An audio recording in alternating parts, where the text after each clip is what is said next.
The stagecoach lurched one final time, its iron-rimmed wheels grinding against stone, and settled into a groaning stillness.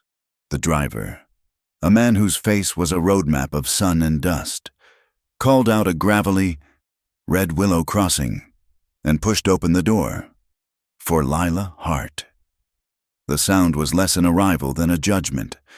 She gathered her canvas satchel, the fabric worn smooth by her own anxious hands, and stepped down onto the hard-packed earth of the Colorado Territory. It was late autumn, 1889, and the air was thin and sharp. A dry wind swept down from the foothills, a relentless lash that whipped alkali dust into the air. It stung her eyes and caught in her throat, feeling like salt poured into old, invisible wounds. The coach, her last link to the familiar world of train depots and ticket counters, didn't linger. With a crack of the whip and a jangle of tired harnesses, it pulled away, leaving her utterly alone in a vast, unforgiving landscape of sagebrush and sky. She stood there, a small figure in a faded calico dress that had seen too many mended seams, clutching her bag to her chest as if it were a shield.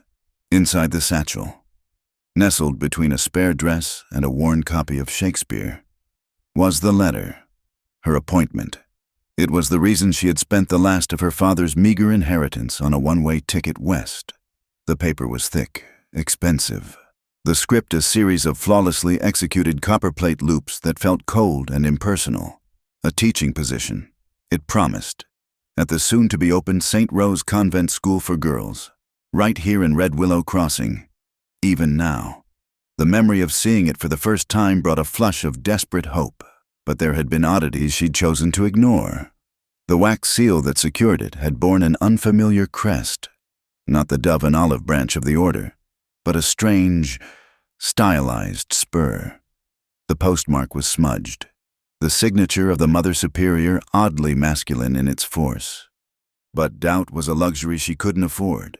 This letter was a lifeline, and she had clung to it, following the crude map sketched on the back of the appointment. She walked.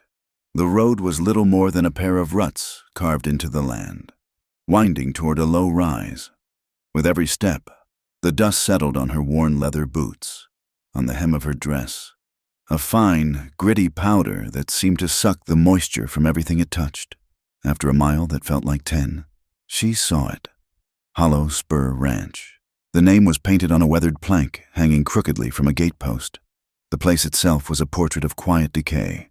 The split-rail fence sagged in the middle, as if tired of standing.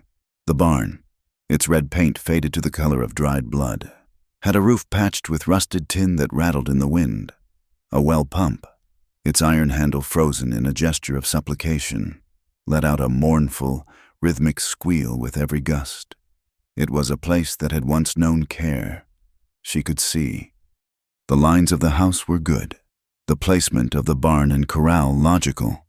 A gentle hand had worked here once, but that hand was long gone, or had lost its strength. Now, the ranch seemed to be holding its breath, waiting for the wind to finally have its way. As she hesitated at the gate, a figure emerged from the deep shadows of the barn. He was tall, with shoulders that strained the seams of his chambray shirt, wide and solid as an oak beam. He moved with a slow, deliberate economy, no motion wasted. His face was weathered, browned by the same sun that had bleached the plains, but his eyes were a startling, piercing blue, the deep, shadowed color of a spruce forest at dusk. They fixed on her, assessing, guarded. This had to be Collarbone, the man the letter had instructed her to find for final directions. Lila forced a smile, trying to project a confidence she was far from feeling. Mr. Boone, Collarbone. He gave a short, sharp nod, his expression unchanging. "My name is Lila Hart," she said, her voice sounding thin in the vast emptiness. "I'm the new teacher for the convent school." She held up her satchel, as if the letter inside could speak for her. "I was told to come here." A frown creased Collarbone's brow. It wasn't a frown of anger, but of deep, genuine confusion. He shook his head slowly, a single, definitive gesture. Then he raised a hand, palm out, a clear signal to stop. He said nothing, When he finally opened his mouth, the sound that came out was a surprise. It was a low, rasping whisper, each word short and clipped, as if pushing it out cost him dearly. "No, school." The words hung in the air, heavy and final. Before Lila could process them, another sound broke the silence. It was laughter, high and cruel. It echoed from a nearby hill dotted with the skeletal arms of saguaro cacti. 3 men on horseback sat perched there, watching the scene as if it were a stage play arranged for their amusement. "Well, looky there, boys," one of them crowed. A heavy-set man with a florid face. "The little bird flew right into the cage. Read the letter again. Schoolmarm, their leader." A man she'd recognized with a sickening lurch in her stomach as Tate Mull spurred his horse a few steps forward. He tipped his hat in a gesture of mocking politeness. "Seems you've been misinformed. Miss Hart, Red Willow ain't exactly a place for higher learnin'." His companions, Roy Kincaid and Ellis Pike, roared with laughter, the sound scraping against Lila's raw nerves. With trembling fingers, Lila pulled the letter from her satchel. The elegant script that had once looked like a promise now seemed to writhe with deceit. She scanned the words again. St. Rose Convent School. A community eager for education. Your services are required. It was all there. A beautifully constructed lie. There was no school. There was never going to be a school. The appointment was bait. A wave of heat washed over her. The deep, burning flush of public humiliation. It was a feeling she knew too well. This wasn't just a cruel joke, it was a performance, and she was the unwilling star. The dust, the wind, the sagging fence, the silent man before her, it all blurred into a haze of shame. Her entire journey, every penny spent, every hope nurtured, had been for this, to be made a fool of in front of these men, in this desolate place. The strength went out of her legs, and the world seemed to tilt on its axis. She turned, her only instinct to flee, to run back down the road and disappear into the landscape, to be swallowed by the dust. "Ma'am, don't go." The voice was soft, hesitant, a thin thread of kindness in the coarse fabric of the afternoon. Lila turned back. A young woman, barely more than a girl, stood in the doorway of the ranch house. She was plain-faced, with worried eyes and hair the color of straw, and she was wringing her hands in the folds of her apron. Lila's gaze shifted from the girl to Collarbone. He was looking past her, his spruce blue eyes fixed on the 3 men on the hill. His expression was hard as granite. He pulled a small, hinged slate and a piece of chalk from his back pocket. His large, calloused fingers moved with a surprising slowness, writing 2 short sentences. He held it up for her to read. Not invited, but safe here. The words were stark, unadorned. Not an apology, not a welcome, but a statement of fact. As he stood there, he reached out and, with a deliberate motion, slid the heavy wooden latch of the gate into place. The solid thunk of the bolt echoed in the quiet, a sound of finality. A line had been drawn. She was on one side, the laughing men on the other. A memory, sharp and ugly, surfaced in Lila's mind. The Mesquite Saloon, 2 months back. Tate Mull and his friends, their faces slick with whiskey and malice. They had made a bet, something about which woman would be the first to slap a man who'd insulted her. They had chosen Lila as their target, their words growing progressively viler until her hand had finally flown. The crack of it against a man's cheek followed immediately by their triumphant laughter as money exchanged hands. They didn't just enjoy cruelty. They turned it into a spectator sport, wagering on the breaking points of others. This elaborate deception, this long journey to nowhere, was just a grander version of that same vicious game. She looked from the closed gate to the silent, waiting man, and then back down the long, empty road she had just walked. Out there was Tate Mull and his friends. Out there were the miles of unforgiving wilderness, where the shadows grew long and the cry of the coyote would soon replace the sound of the wind. There were stories of grizzlies in these hills, stories of travelers who simply vanished. To go back was to walk directly into the jaws of the trap, To stay meant entrusting her safety to a stranger who spoke in whispers and written words, a man living in the shell of a dying ranch. But he had closed the gate in this whole, vast, terrible territory. He was the only one who had offered her anything resembling protection. She took a deep breath, the dusty air searing her lungs. The choice was no choice at all. It was survival. Lila looked directly into Collarboone's shadowed eyes, letting him see the remnants of her pride, the sheer steel of her will to endure.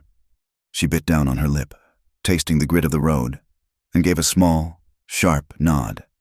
"I can make cornbread," she said, her voice quiet but clear. "And I can make it well. I'll trade you for a night's shelter." Dawn at Hollow Spur Ranch did not arrive gently. It was a cold, surgical light that spilled over the eastern ridges, pouring liquid gold onto the frosted prairie grass. Long before the sun itself was visible, Lila Hart was awake. The small cot in the storage room, June's former room, before she'd moved into the main house to make space, was thin, and the floorboards beneath it were cold enough to steal the breath. But it was a roof, and it was safe. That was more than she'd had 24 hours prior. She moved in the pre-dawn chill, her breath pluming in front of her. The main house was still. June a quiet lump under a quilt. Calder's room silent. Lila found the kindling box by the great iron stove.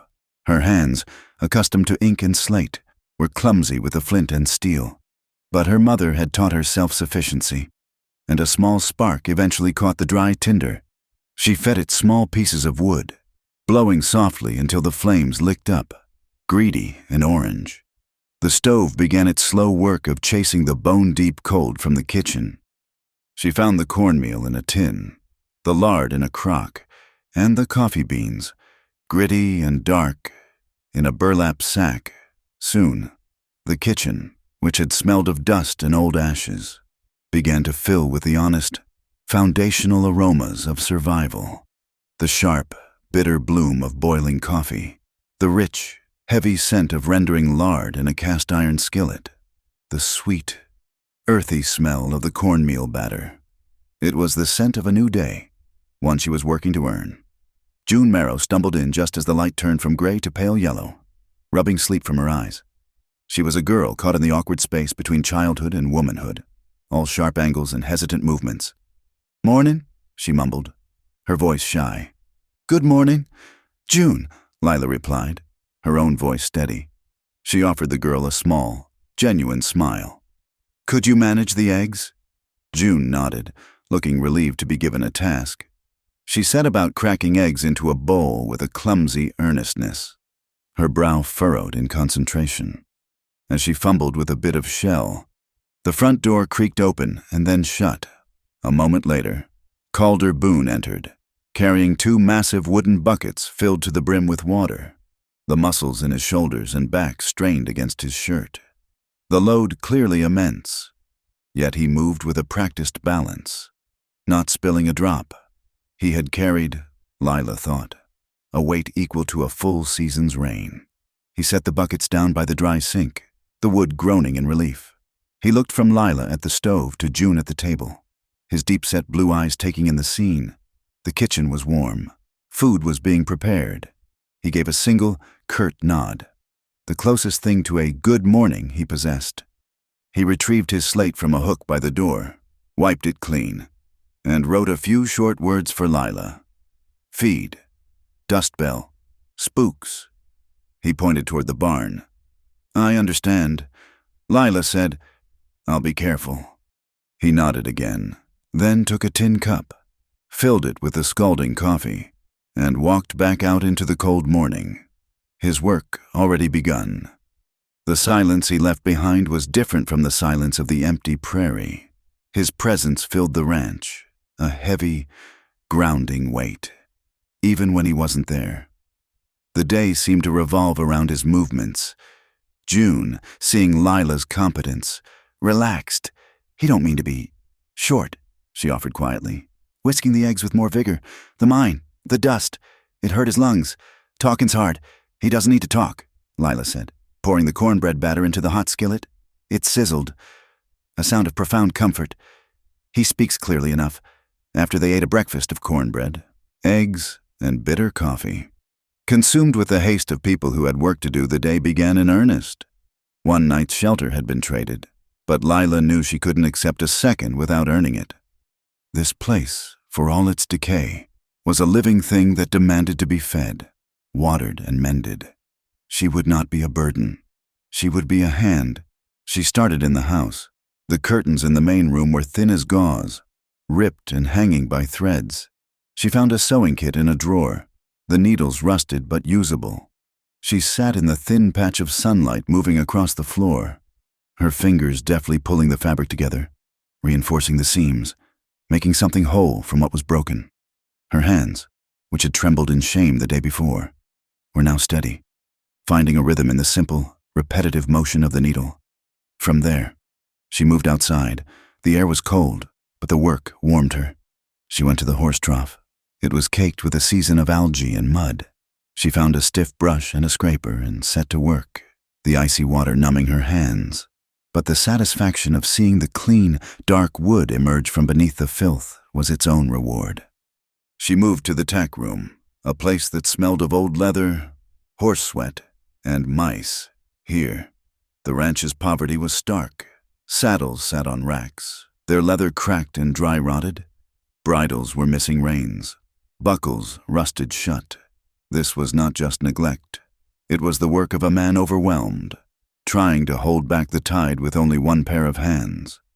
She took out her small notebook and a pencil, the tools of her former trade, and began to take inventory, her neat script listing what was salvageable, what was broken, and what was simply gone. Her hands, soft from teaching, were becoming reacquainted with the rough textures of the world, the splintered grain of wood, the cold bite of iron, the stiff, unyielding surface of neglected leather. The silence between her and Calder, as they passed each other during the day's chores, was unlike any quiet she had ever known. It wasn't empty or awkward. It was full. It was weighted with the things they didn't or couldn't say. It was the scuff of his heavy boots on the porch steps, the rhythmic thud of his axe splitting firewood, the distant clang of his hammer on the sagging fence line. It was the scratch of her pencil on the paper, the scrape of her shovel in the trough. They were two people working in tandem, a silent conversation of labor, each action a statement. I am still here. I am still trying. In the late afternoon, she went to the corral as instructed. The horses, a few tough-looking mustangs, watched her with wary eyes. But one, a fine-boned gray mare, stood apart. Her coat was the color of a winter sky, her eyes wide and intelligent. This was Dust Bell. As Lila approached the fence, the mare's head snapped up, her nostrils flared, and she shied, dancing sideways on nervous hooves. "Easy, girl," Lila murmured, her voice low and calm. She didn't approach directly. Instead, she turned, presenting her side, and busied herself with a loose rope on the fence, humming a soft, tuneless melody her mother used to sing. She stood there for a long time, ignoring the horse, projecting an aura of absolute harmlessness. The mare's snorting quieted. She took one hesitant step, then another, drawn by curiosity. Lila slowly, so slowly, extended her hand, palm down. Dust Bell stretched her neck, her velvet nose touching Lila's skin, a warm puff of breath, still moving with deliberate slowness. Lila moved to the horse's left side, the traditional side for approach, and began to breathe in a long, slow rhythm. She raised her hand and laid it flat on the mare's strong, tense neck. The horse flinched, but didn't bolt. Lila just kept her hand there, breathing, transferring her own hard-won calm into the animal. The mare's ears, which had been pinned back, flickered, then swiveled forward. A long, shuddering sigh escaped the horse. From the shadow of the barn, Calder Boone watched. He had seen that mare throw every ranch hand who'd ever tried to gentle her. He'd seen her kick a stall door off its hinges. But he watched now as this small woman in a faded dress, who looked as if a strong wind could blow her away, stood her ground not with force, but with stillness. He saw her patience, her lack of fear, her innate understanding of a creature ruled by panic. He watched the tense line of Dustbell's spine relax, saw the horse lean, just slightly, into Lila's touch. A strange, unfamiliar softening occurred in Calder's chest. His expression, usually set in lines of grim endurance, eased. That evening, the three of them sat at the rough-hewn table. The meal was simple stew from a tough cut of rabbit Calder had trapped, thickened with the last of the flour. June was quiet, her gaze fixed on her plate. Lila, feeling the fragile peace of the small, warm room, felt a need to fill the silence with something other than the clink of spoons. "My mother used to teach me," Lila said softly, looking into the small flame of the oil lamp. She had all sorts of sayings. Her favorite was, "No one is a shadow, if they just learn how to stand in the sun." June looked up, her expression puzzled. Calder stopped eating, his spoon halfway to his mouth. He looked at Lila, his gaze intense, questioning. "It means," Lila clarified, "that you can't let other people's darkness dim your own light. You have to choose to be seen, even when it's frightening." She thought of Tate Mull, of the humiliation, of her impulse to run, and she thought of her decision to stay, to brush out the trough, to mend the curtains. June pondered this, then pulled a heavy, worn Bible toward her, opening it to a familiar page. Calder just watched Lila, a long, unreadable look, before slowly returning to his meal. Later, the quiet of the house deepened. June, exhausted by the day, had fallen asleep at the table, her head pillowed on the open Bible, her breathing soft and even. Lila gently rose, retrieved a worn quilt from a nearby chest, and draped it over the girl's shoulders, tucking it in, as she did. Calder, who had been staring into the fire, rose and walked to the window. The north wind had picked up, rattling the glass in its frame, a reminder of the coming winter. He carefully wedged a small piece of wood into the sash, stilling the noise, sealing the small crack that let in the cold. It was a small gesture, done without a word, but it was an act of protection, as solid and dependable as an underground spring. With June asleep and Calder occupied, Lila's gaze wandered. On a low shelf, covered in dust, was a small wooden box, intricately carved, though the work was crude, as if done by a young, unsteady hand. Curious, she pulled it down, wiping the dust away on her apron. Inside, there wasn't money or keepsakes, but maps, rolled parchments, brittle with age, sketched in charcoal and ink. They were maps of the ranch, but with differences. They showed a series of complex irrigation ditches, channels, and reservoirs leading from a place marked Willow Wash. It was a plan, an ambitious, hopeful drawing of a ranch not just surviving, but thriving. Its fields green and lush. In the bottom corner of the main map, carved directly into the wood of the box itself, were two letters, stark and amateurish CB. This was Calder's. This was his dream. From before the mine, before his lungs were scarred and his voice was stolen. A dream of water and life. Lila looked up, the map still in her hands. As Calder turned from the window, he saw what she was holding. A shadow passed over his face, a deep, painful tightening of his jaw. He strode over, not angrily, but with a desperate finality, and gently took the maps from her hands. He rolled them up, placed them back in the box, and shut the lid. The sound clicking shut on a part of his past. He went to his slate. Wash is dry. The words were a death sentence for the ranch. Lila understood instantly. Hollow Spur was on its last cutting of hay.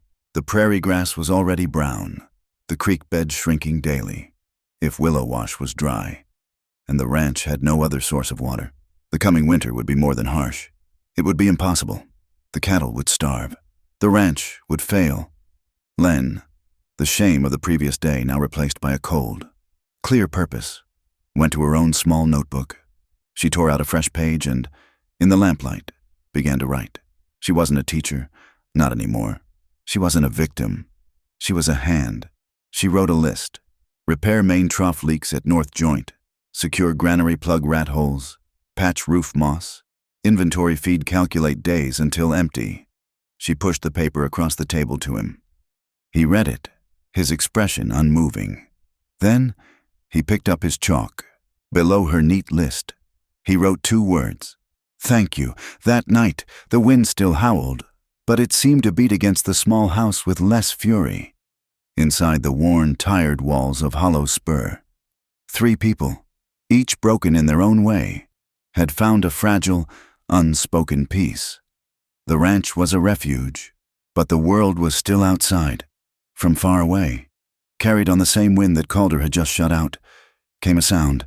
It was sharp, high-pitched, and piercing the call of a kestrel. But it was too rhythmic, too perfect. It was no bird. It was Tate Mull, out there in the darkness, a whistle that served as a signature, a promise that the trouble was not over. It was just waiting. The decision to ride into Red Willow Crossing was not made lightly. 3 days had passed at Hollow Spur. 3 days of mending, cooking, and inventorying a life that was not hers but had become her only shelter. She had earned her keep, and in the earning, a fragile truce had formed. But the letter in her satchel remained, a physical weight that mirrored the toxic uncertainty in her gut. It was a lie, she knew that, but she needed to know the shape of the lie. I need supplies, she announced at breakfast, her voice carefully neutral.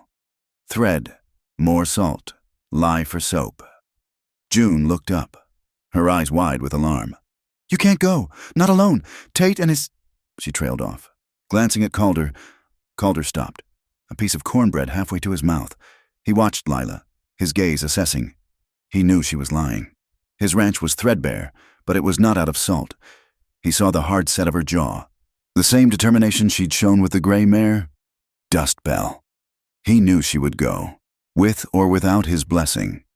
He rose from the table, went to the peg by the door, and took down the bridle he had spent the previous evening repairing the one for Dust Bell. He pushed it into her hands. It was not permission, but an acknowledgement, and a loan of the only reliable legs on the ranch. An hour later, she was riding the mare into the collection of false fronts and dusty corrals that called itself Red Willow Crossing. The town was raw, a scar on the prairie, smelling of green lumber, whiskey, and manure. Her first and only destination was the small, clapboard building with a faded sign, Yucca's Post Office, General Telegraph. Inside, a wire cage separated the public from the mail. Behind it sat May Crutcher, the postmistress. May was a woman in her late 50s, with iron-gray hair pulled into a severe bun and spectacles perched so low on her nose she seemed to be constantly looking down on the world. It was said that May Crutcher knew the contents of every letter that passed through her hands, not by opening them, but by sheer, penetrating intuition. Help you? May asked, her voice as dry as the alkali flats. I have an inquiry, Lila began, pulling the letter from her satchel. The thick, creamy paper looked absurdly out of place in her work-roughened hands. I received this appointment from the St. Rose Convent School. I was wondering if you handled their mail, if you knew when the Mother Superior might be... May cut her off. She didn't even look at the text, her sharp eyes fixed on one thing, the dark red wax seal on the flap. She let out a short, sharp bark of a laugh. St. Rose, honey, the only thing holy in Red Willow is the holes in the saloon floor. She motioned for the letter. Lila slid it through the gap in the cage. May didn't read it. She angled the seal to the light. Her lips pursed. That ain't no convent seal, she stated flatly. I've handled diocesan mail for 20 years. They use a dove or a cross. She tapped the wax with a fingernail. This is the personal crest of Sheriff Abel Hobb. Got a shipment of his new stationery in last month. He's very proud of it. Saw him stamp a foreclosure notice with this exact seal not 3 days ago. The blood drained from Lila's face. A sheriff? Why would a sheriff be luring a teacher to a non-existent school? Hobb I, our new arm of the law? May's voice dripped with sarcasm. As she spoke, her gaze flickered to the public bulletin board behind Lila. Speaking of which, his boss has been busy. Lila turned. Pinned between a wanted poster for a bank robber and a handwritten ad for a lost mule was a new, official-looking document, the ink still dark. Notice of water rights transfer. Her eyes scanned the legal text. By authority of the Territorial Land Office, all seasonal and aquifer discharge rights pertaining to the watershed known as Willow Wash, previously unallocated public domain, are hereby assigned in full to the Grigg Rail Timber Concern for the purposes of industrial development. Grigg. Lila breathed the name, the room suddenly feeling very cold. Silas Grigg, May said, lowering her voice. He's the railroad, building that new spur up to the silver mines, and a railroad. She continued. Needs two things, timber for ties and water for the engines. He's got Hob on his payroll to tidy up, and Hob is very good at tidying. Tidying. Pushing out homesteaders, claim jumping, finding legal ways to seize property. Anyone who might object to their land being clear-cut or their creeks run dry. May looked at Lila, her sharp eyes softening with a flicker of pity. Small ranches, like Hollow Spur. Calder-Boone's place sits right on the main aquifer for that wash. Grigg wants that water. The pieces clicked into place with the sickening, final sound of a cell door locking. This wasn't a prank. This was a strategy. This was war. Fought not with guns, but with paper and deceit. Lila remembered the incident at the Mesquite Saloon. After Tate Mull and his crew had held their cruel bet, the man who had been struck had fallen and broken his arm. Lila, filled with a cold, civic fury, had filed a formal complaint with the UNs. Marshall passing through. The marshal, overwhelmed and disinterested, had brushed it off. But Tate had seen her. He knew she was the kind of woman who filed complaints. This entire charade, this beautifully forged letter, served two perfect, vicious purposes. First, it removed a troublesome woman, a witness, from Mesquite, where Tate's crew operated. Second, it dropped her a lone woman, a problem, a burden directly onto Calder-Boone's doorstep. They had dropped her there precisely when his resources were at their lowest, precisely when they were making their move on his water. They wanted him distracted, weakened, his hands full with a stranger in the house, all while they choked the life from his land. The humiliation she had felt was just a byproduct. The true target had always been Calder. She needed to be sure. She thanked May, her voice a strained whisper, and left the post office. The Lariat Saloon was 2 doors down. The Batwing doors were swinging, and even from the boardwalk, she could hear a familiar, braying laugh. Tate Mull. She didn't go in. She was a schoolmarm, and her presence would stop the conversation flat. Instead, she slipped into the narrow, refuse-filled alley between the saloon and the land office. A grimy back window was propped open a few inches, letting out a cloud of stale beer and smoke. She pressed herself flat against the rough wood siding, just below the sill, and listened. Tate was loud, flush with drink and victory. I'm telling you, Roy, it was perfect. She read that letter like it was scripture. That's a month of free whiskey for us, boys. A chair scraped. Ellis Pike's slower voice chimed in. Still don't see why her. Seemed like a lot of trouble for one scrawny woman. Because you idiot, Tate slurred, and Lila could hear the sound of a notebook being slapped on the table. This wasn't our idea, not all of it. This one was paid for. Paid. By Hob himself. He said his boss, Grigg, had 2 problems. First, he wanted that little complaint-filing busybody out of Mesquite. Second, he wanted that damn mute Boone to have his hands full while they sorted the water rights. Hob said, why not use one problem to solve the other 2 birds? 1. Appointment. They roared with laughter. Lila felt a cold, metallic sickness rise in her throat. She heard them referencing their bet book. She leaned up, just for a second, peering through the dirty glass. She saw Tate's greasy notebook, open on the table. She saw her own name. She saw the figures. Her eyes darted to the other letter on the table, the one she had sent from Mesquite. Accepting the job, her mind, the practiced, methodical mind of a teacher, went to work.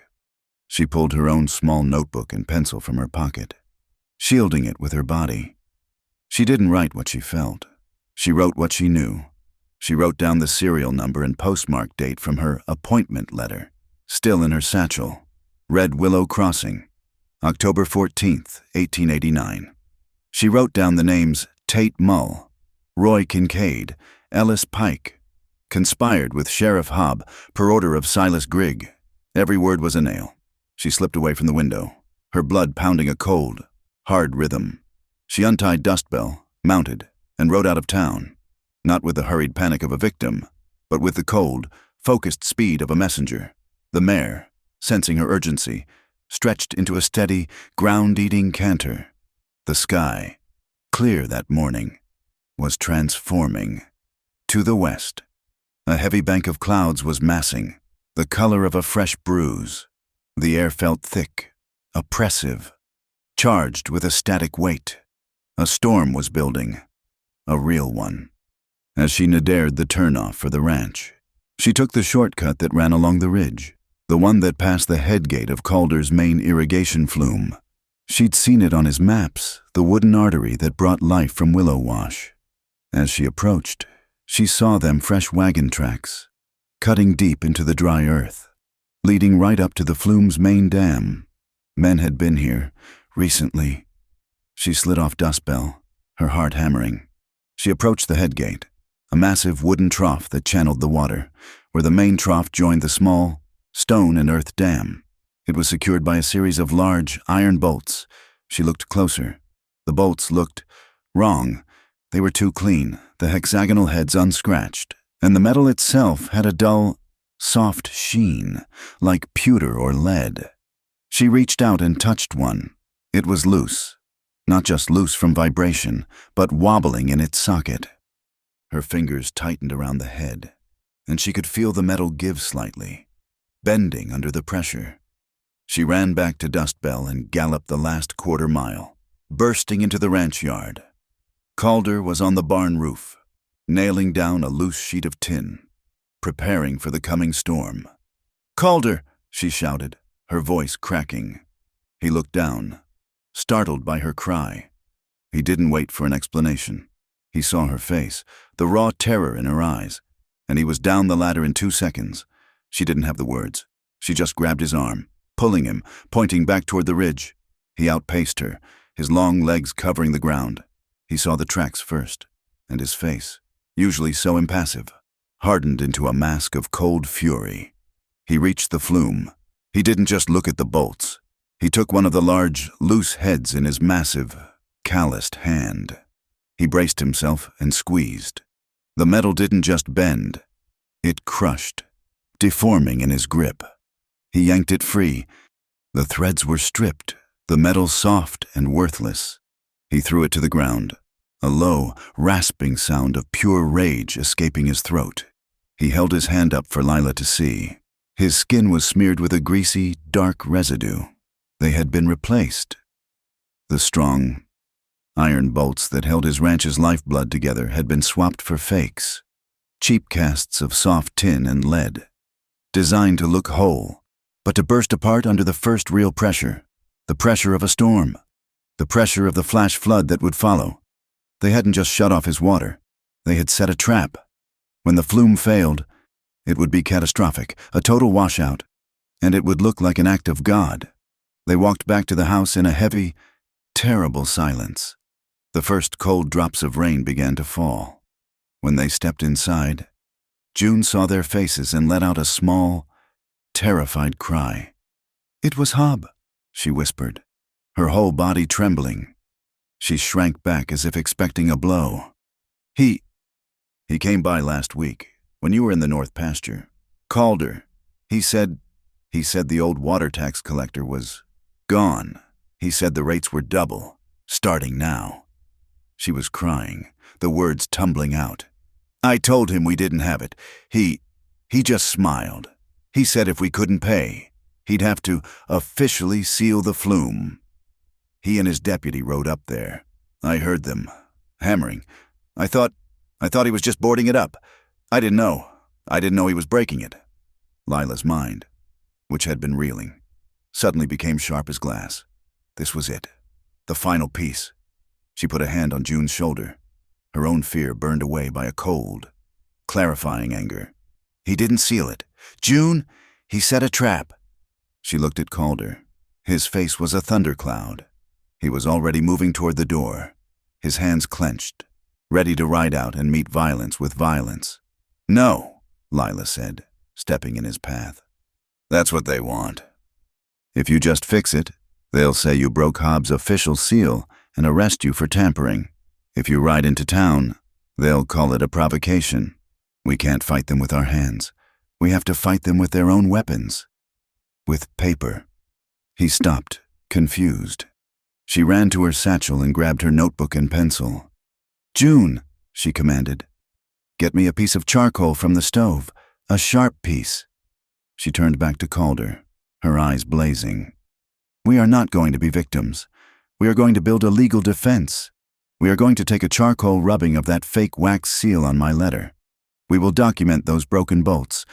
You will write down exactly what Hobbs said to June, and I will write down exactly what I heard Tate Mull say. We will build a record, and tomorrow, you and I are going back to May Crutcher, and she is going to sign a witnessed affidavit confirming that postmark date and the identity of Hobbs' seal. Calder stared at her, this small woman who was vibrating with a lawyer's fury. He saw a different kind of strength, one he didn't possess. It wasn't the strength of an axe handle or a fence post. It was the strength of ink and nerve. He gave a slow, firm nod. He took his own slate from the wall. His hand was shaking with suppressed rage, but his chalk strokes were firm. Watch Flume tonight. He looked at Lila. See May tomorrow. He went to the door and pulled it open. The wind tore at him, whipping the rain into the house. The sky was no longer gray or purple. It was a churning, malevolent black. The first real storm of the season was breaking, and it felt exactly like a trial, with the verdict already decided. The sky tore open. It was not rain, it was a deluge, a solid, perpendicular assault of water that turned the dry ridge of Willow Wash into a river of liquid mud. The wind didn't howl. It shrieked, a high-pitched, maddening sound that seemed to come from inside their skulls. Lila Hart and Calder Boone were in a losing battle with gravity, physics, and the full-throated rage of a Colorado storm. They were knee-deep in the sucking, freezing ooze. The ground, so hard and cracked an hour before, had dissolved into a treacherous slurry that pulled at their boots with every step. They were fighting to save the flume, the wooden artery that was the ranch's only life. Calder had brought canvas sheets and jute sacks, and they were trying to shield the compromised headgate, to divert the growing torrent of water away from the failing bolts. Calder moved with a grim, focused energy, driving stakes into the dissolving earth with a heavy mallet, his wide back a bulwark against the wind. Lila, soaked to the bone, her calico dress plastered to her skin and heavy as lead, wrestled with a sheet of canvas, trying to anchor it. The wind ripped it from her grasp, the canvas cracking like a bullwhip, and sent her stumbling backward into the muck. She gasped, spitting mud and rainwater from her mouth. Calder was there in an instant. He didn't offer a hand. He simply grabbed the canvas, hauled it back into place, and thrust a rope at her, pointing to an anchor stake. No words, just work. The world had been reduced to this mud, water, wind, and the desperate, burning ache in their muscles. They didn't hear the horses approach. The storm covered all sound. They only saw the figures, emerging like wraiths from the gray sheet of rain. Two men sitting casually on their mounts, slickers glistening, hats pulled low. Tate Mull and Roy Kincaid. Tate grinned, a wide, predatory expression that was somehow untouched by the miserable weather. He sat his horse as if he were on a sunny afternoon parade. "Well, looky here, Roy," he boomed, his voice carrying easily over the wind. "Looks like the new help is working hard." Roy Kincaid, a heavier, duller man, spat a stream of tobacco juice into the mud. "Just inspecting the dam. Boone," he said, his voice a low rumble.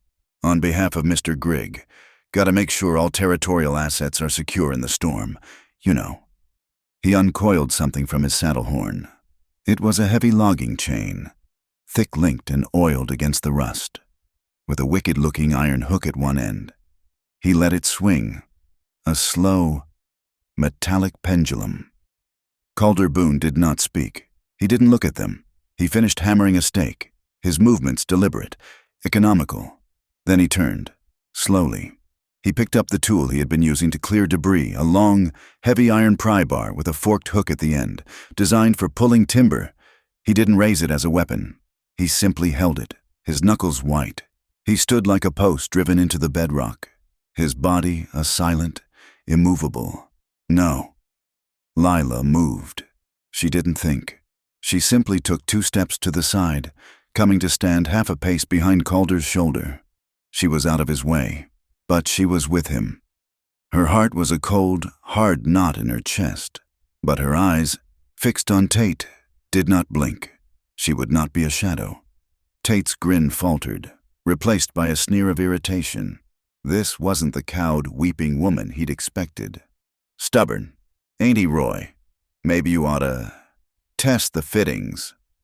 Roy Kincaid grinned. A simple, brutal expression. He nudged his horse forward, swinging the chain in a low, easy arc. Calder shifted his weight, planting his feet in the mud, raising the pry bar. Roy's arm blurred. The chain lashed out. Not at Calder, but at the main bracing strut of the flume. Calder lunged to block it. He caught the heavy chain on the iron of his bar. The clang, a dull, sickening sound in the wet air. The impact was immense. The force of it twisted him, making his boots slip in the mud. He stumbled, a sharp, involuntary grunt forced from his lips. He clutched his side, his face contorting in a sudden, agonizing spasm. The old, scarred tissue in his lungs, damaged from the mine collapse, had been violently wrenched. Pain, sharp as a knife, shot through his chest. Lila saw the flash of white-hot agony in his eyes. She saw Roy raising the chain for another swing, this time aimed at Calder himself. In that split second, she acted. She grabbed the nearest, heaviest thing, a burlap sack half filled with sand and mud, weighing 50 pounds, with a cry that was more rage than fear. She heaved it, not at Roy, but at the head of his horse. The heavy, wet mass struck the animal's cheek and neck. The horse, already skittish in the storm, screamed and reared, its eyes rolling. Roy, caught off guard, was nearly unseated, yanking on the reins, his attention torn from Calder. At that exact moment, the sky split apart with a crack of thunder so loud it vibrated in their bones. The flash of lightning was instantaneous, illuminating the scene in a ghastly, flickering white. Dustbell, the gray mare Lila had ridden, who had been tethered to a nearby scrub oak, went mad with terror. She pulled back against her rope, front legs pawing the air, screaming a high, terrified whinny that was almost human. Calder was still fighting for breath, half doubled over. Roy was fighting his horse. Tate was laughing, but Lila turned her back on all of them. She ran to Dustbell, slipping and sliding in the mud, her own danger forgotten. "Shh, easy now, girl," she crooned, her voice low and steady, cutting through the mare's panic. She didn't grab the reins. She went straight to the horse's head, pressing her own forehead against the mare's wet, trembling muzzle. "I am here," she whispered, breathing in time with the horse's ragged gasps. "I am here. You are safe. You are safe." The mare's trembling slowly subsided, her panicked snorts softening. It was a small, quiet island of trust in the middle of absolute chaos. "What in blazes is this circus?" A new voice cut through the rain. Sheriff Abel Hobb rode up, not on a working ranch horse, but on a fine, high-stepping bay. He was the only dry man on the ridge, sitting comfortably beneath a large, black umbrella. He looked at the scene with an expression of profound disappointment, as if he'd caught children misbehaving. "Mr. Boone, Miss Hart," he said, his voice oily and reasonable. "Tate, Roy, we're all neighbors here. Surely we can sort this out without property damage." He smiled, a thin, reptilian gesture. Calder, still pale and breathing in short, shallow rasps, straightened up, his eyes fixed on Hobb, the pry bar still gripped in his hand. Hobb ignored him, turning his smile on Lila. "Ma'am, A storm is no place for a lady. And Mr. Boone, you know the law. This flume was sealed by my authority. Your man Grigg, he said, nodding to Tate, has every right to ensure the seal isn't compromised. As he spoke, he made a small, almost invisible gesture with his free hand. A subtle flick of his fingers toward the headgate bolts. It was a clear, unmistakable signal. Finish it. Tate, his good humor restored, slid off his horse. Just checking the bolts, Sheriff. Like you said. He pulled a large, heavy wrench from his saddlebag and waded toward the flume. No, Lila screamed. Don't you touch that, it's a trap. But her voice was stolen by a sudden, violent gust of wind. Hobbs' umbrella turned inside out, and he cursed, fighting it. Tate ignored her, fitting the wrench onto the head of one of the soft, fake bolts. Calder saw it. He knew he was injured. He knew they were armed. He didn't care. With a roar that was torn from his very soul, a sound of pure, voiceless fury. He lunged. He didn't use his pry bar. He threw himself bodily at Tate, his only thought to get between the man and the bolts. He slammed into Tate, his bare hands grabbing the wooden bracing of the flume, his body acting as a human shield. Roy Kincaid, his horse finally under control, saw his moment. He spurred forward, the chain already swinging. Get off him! Boone! He yelled. Calder was entangled with Tate, his back exposed. Lila saw the hook, the heavy, sharp iron hook at the end of the chain scything through the rain. Calder, look out! Calder tried to turn, to bring his pry bar up, but he was too late. He twisted, protecting his head, but the heavy hook caught him high on his left forearm. It wasn't a clean cut. The heavy, rusted iron tore through his wet sleeve and ripped a deep, ragged gash from his elbow to his wrist. He didn't cry out. He simply froze, his eyes wide, a look of profound shock on his face. Blood, dark and immediate, welled up, mixing with the rain, washing in thin, pink streams down his arm and dripping from his fingers into the mud. Tate scrambled away, holding his wrench. He attacked me. Sheriff, you saw it. He attacked me. Hobb, having wrestled his umbrella shut, looked at the scene with cold satisfaction. He saw Calder, clutching his bleeding arm. He saw the flume, still standing but now undefended. He saw Lila, frozen in horror.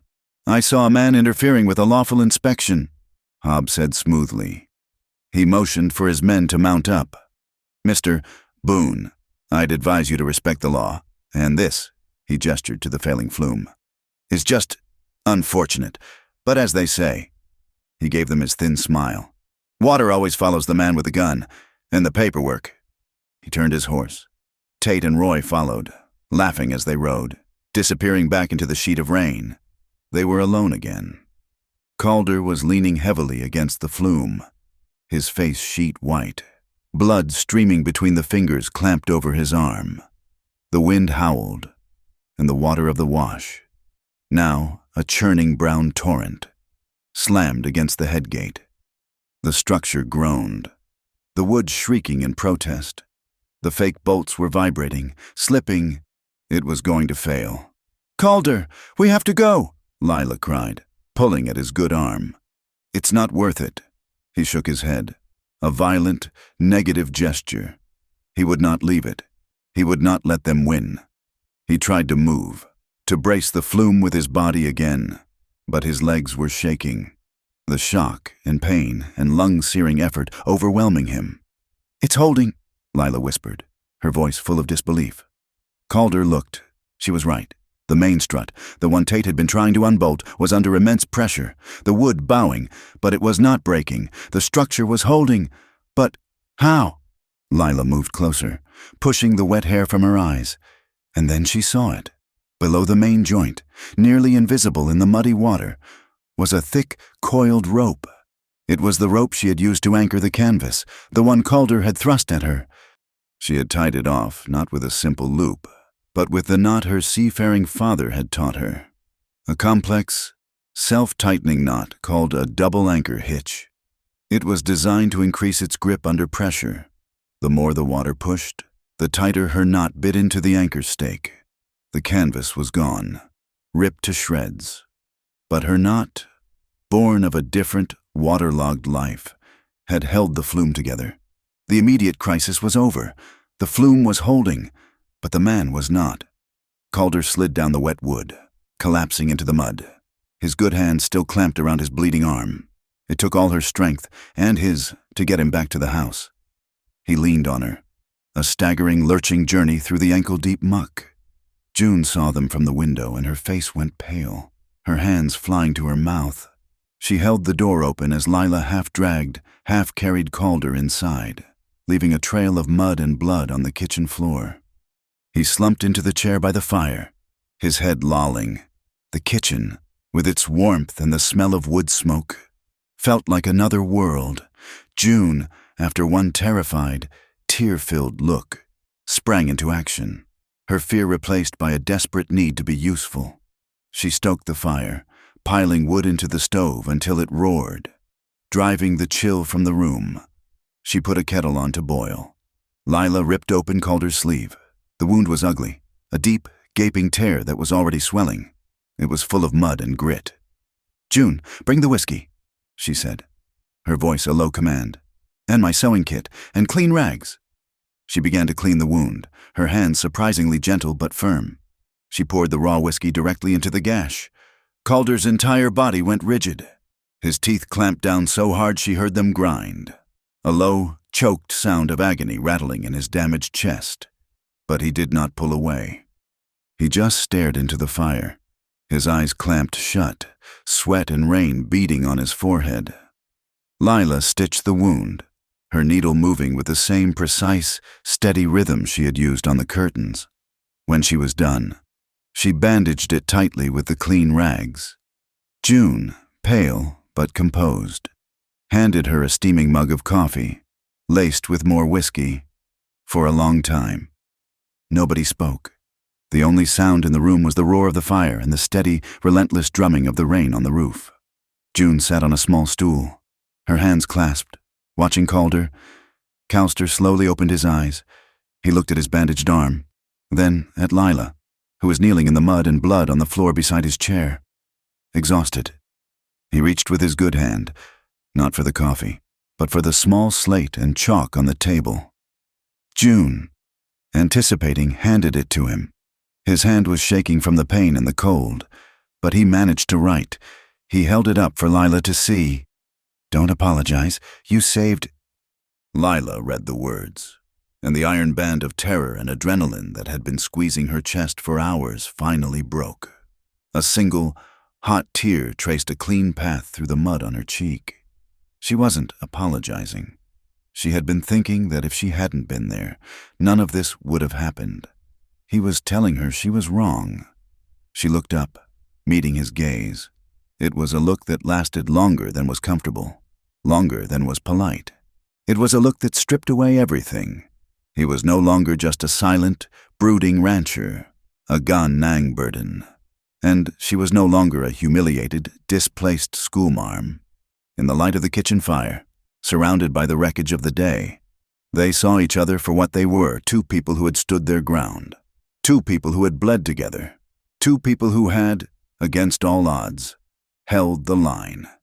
They were, in that moment, allies, bound not by choice, but by the durable, unyielding fact of survival. Outside, the rain had settled from a roar into a steady, rhythmic fall. It dry-upped from the eaves of the porch with a persistent, liquid tick, like the sound of a great clock, marking the slow, inexorable turning of a new and dangerous season. The morning after the storm was unnaturally quiet. The world seemed scoured, the air scrubbed clean and sharp, the sky a high, aching blue. At Hollowspur, the silence was thick with the residue of violence. Calder's left arm was bound tightly to his chest in a sling Lila had fashioned from a torn bedsheet. His face was pale, etched with lines of pain, but his eyes, when they met Lila's across the breakfast table, held a new, hard clarity. They were no longer allies of convenience. They were conspirators. "June," Lila said, her voice low and steady, I need you to come with me. To town. The girl, who had been moving about the kitchen with a ghost's quietness, stopped, her eyes wide with fear. To Red Willow after yesterday. Because of yesterday, Lila corrected gently. We are not the ones who should be afraid to show our faces. She looked at Calder. He gave a single, slow nod of assent. He could not go himself. His presence, injured and furious, would be a provocation, but he would not stop them. He trusted Lila's course. The ride into town on Dust Bell, with June riding pillion and clutching Lila's waist, was tense. The washed-out road was a treacherous mire of mud and stone. Every shadow seemed to hold a threat, but when they arrived, Red Willow was not hostile, merely curious. Eyes followed them from the windows of the mercantile and the doorway of the saloon. Whispers trailed them like their own dust. The events at Willow Wash were already the stuff of rumor. They went straight to the post office. May Crutcher was behind her cage, sorting a thin stack of mail. She looked up over her spectacles as they entered, her gaze taking in June's frightened face and the determined set of Lila's jaw. Heard there was some trouble up at the wash, May said, her tone non-committal. You could call it that, Lila replied, her voice even. She slid the forged appointment letter through the grate. Mrs. Crutcher, you identified this seal yesterday. I need something more. I need you to check your official sender's ledger. For October 14th of this year, I need you to confirm, officially, that you logged no incoming mail from any St. Rose convent. May's eyes narrowed, understanding dawning. This was not a simple inquiry anymore. This was the building of a case. Without a word, she turned and retrieved a heavy, leather-bound book from a shelf. She opened it, the pages whispering with age, and ran a bony finger down a column of entries. The search was brief. Nothing, she declared, snapping the book shut. No parcels, no letters, no correspondence of any kind received from a St. Rose convent. Not on the 14th. Not any day this year. Will you attest to that? Lila pushed a fresh sheet of paper from her notebook and a piece of charcoal toward the grate. Will you sign a statement to that effect? May looked at the paper, then back at Lila. She saw the desperation, but beneath it, she saw a core of steel. She saw a fight she herself was too old or too entrenched to begin, but one she could still aid. I will, she said. One more thing. Lila unfolded a second piece of paper, on which she had painstakingly made a charcoal rubbing of the wax seal from the letter. The image was a perfect, shadowy reverse of Hobbs' crest. I need you to witness this, sign and date it, confirming that this is a true copy of the seal on the fraudulent letter presented to me on this date. May Crutcher took the paper and signed her name in a spidery, decisive script. May E. Crutcher, postmistress, November 2nd, 1889. She had just turned from a town gossip into a material witness. Their next stop was far more dangerous. Lila left June with May, a silent request for the girl's safety passing between the two older women. Then, Lila walked across the street to the new, imposing office of the Grigg Rail Timber Concern. She took a deep breath, smoothed her worn dress, and arranged her features into a mask of weary desperation. A young man with slicked-back hair and a superior air sat behind a large oak desk. He looked up, annoyed at the interruption. Yes, forgive me for intruding, Lila said, her voice pitched with a calculated tremor of humility. My name is Hart. I was expecting a teaching position here, but there seems to have been a misunderstanding. I find myself without prospects. I was told Mr. Grigg might have need of, well, any kind of work. Clerical. Cleaning. The clerk, whose nameplate read F. Bean, puffed out his chest. Mr. Grigg is a very busy man. We are not a charity. He looked her up and down, a dismissive glance. Besides, all our development is focused on the new rail spur. Which reminds me, he said, more to himself than to her, shuffling papers on his desk. I need to file this water rights transfer before the circuit judge arrives. Mr. Grigg likes to buy his water cheap.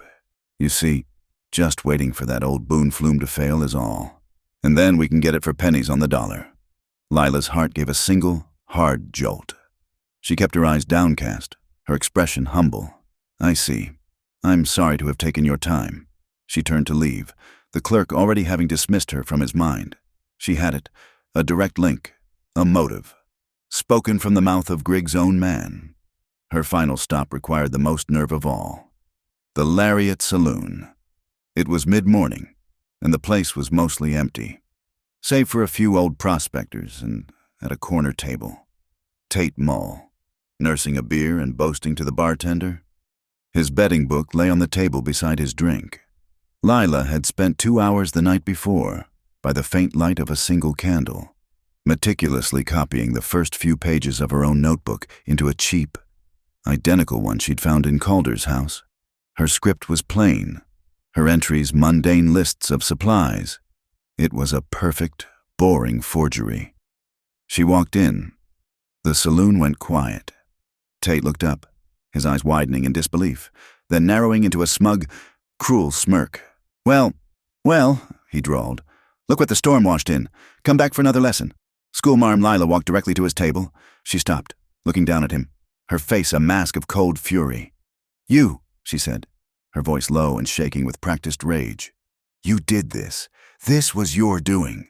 "Now, hold on, ma'am," the bartender started, but Tate waved him off, enjoying himself. "My doing, I just delivered the mail. You and Sheriff Hobb and Silas Grigg. You think I'm a fool?" She let her voice rise, drawing the attention of the few other patrons. Then she did something unexpected. She reached out, as if to point an accusing finger at him. But her hand movement was just a little too wide, just a little too clumsy. Her sleeve caught the edge of his beer mug. The mug tipped, spilling dark, foaming beer all over the table, washing over the open pages of his betting book. "Damn it," Tate roared, jumping back. "You clumsy! Oh, I am so sorry," Lila cried, her voice full of panic. She grabbed a rag from a nearby bucket. "Here, let me help." She began frantically sopping at the mess, her movements flustered and chaotic. In that chaos, as Tate was cursing and trying to shake the beer from his own book, her other hand, hidden by the folds of her skirt, was a blur of motion. Her left hand, holding the damp rag, pushed the beer-soaked original off the far side of the small table, where it fell silently to the sawdust-covered floor. Her right hand, coming up from her lap, slid the dry, blank forgery into its place. The entire exchange took less than 2 seconds. "Get away from it." Tate shoved her back. He picked up her book, and shook it, disgusted. "Now look what you've done. I'm so sorry," she stammered, backing away toward the door. As she did, her foot accidentally kicked something under the table. The real beer-soaked ledger skittered into the shadows beneath the far wall. She gave one last, frightened look at Tate, and then fled the saloon. Once outside, her heart hammering against her ribs, she forced herself to walk, not run. She circled the building, her breath coming in ragged gasps, and entered the alley. She knelt in the filth, reached under the saloon's floorboards, and her fingers brushed against the damp, warped leather of the real book. She pulled it free and shoved it deep into the bodice of her dress. The cold, damp cover a shocking jolt against her skin. She had the proof. Her final visit was to a small, cluttered shack at the far end of town, a place that smelled of linseed oil and metal filings. An old man with a jeweler's loop screwed into one eye looked up from a workbench. This was Thaddeus Pike, a retired engraver and die sinker, and no relation to the loutish Ellis Pike. Lila presented him with the charcoal rubbing of Hobbs' seal. "Mr. Pike," she said, "I'm told you are the finest engraver in this territory." The old man grunted, mollified. He took the rubbing, examining it under the light. "I need to know about the die that made this impression," she said. He studied it for a long, silent minute. "It's new," he said finally, his voice raspy. "Very new. How can you be certain?" "Look here." He pointed with the tip of a scribe. "The serifs on the H, they're too sharp. A die that's been used, even a dozen times, gets a little rounded, a little worn from the pressure and the heat of the wax. The shoulders of these letters are crisp as a winter morning. And this scroll work, the lines are too deep. The wax wouldn't settle this clean in a die that's seen any real work. I'd wager my best file this die was cut within the last month. Probably for a fancy new piece of stationery. He looked up at her, his one good eye sharp and knowing. For a man with more money than sense. That evening, the kitchen at Hollow Spur was no longer a place for cooking. It was a war room. The table was covered with the spoils of Lila's campaign May's signed affidavit. The charcoal rubbing, her own detailed notes of Bean's words, and, wrapped in a protective cloth, Tate Mull's beer-stained betting ledger. Lila laid it all out for Calder. She explained each piece, her voice low and precise. The forgery of a federal document, the appointment letter. The conspiracy to commit fraud, detailed in Tate's own hand. The extortion of water rights, confessed by June and backed by Hobbs' actions. The motive, provided by Griggs' own clerk. It was a chain, each link forged in their own malice, and she had gathered every one. We file a formal complaint with the circuit judge, she concluded. We accuse Hobb of malfeasance and forgery. We accuse Grigg of conspiracy and attempted extortion. We use their own paper trail to hang them. Calder looked at the pile of evidence, his face grim in the lamplight. He touched the edge of Tate's ledger, then looked at his own bandaged arm.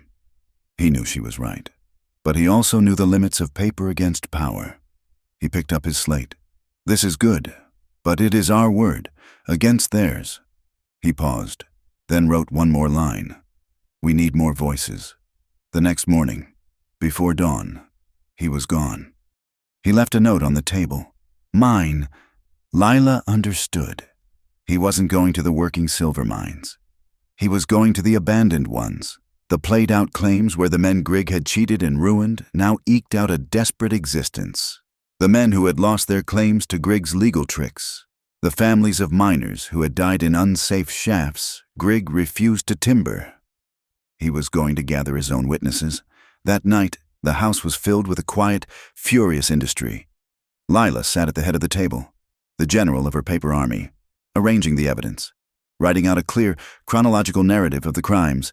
Beside her, June, her fear replaced by a fierce loyalty, meticulously copied each document, creating a second, identical file. They were no longer just defending the ranch.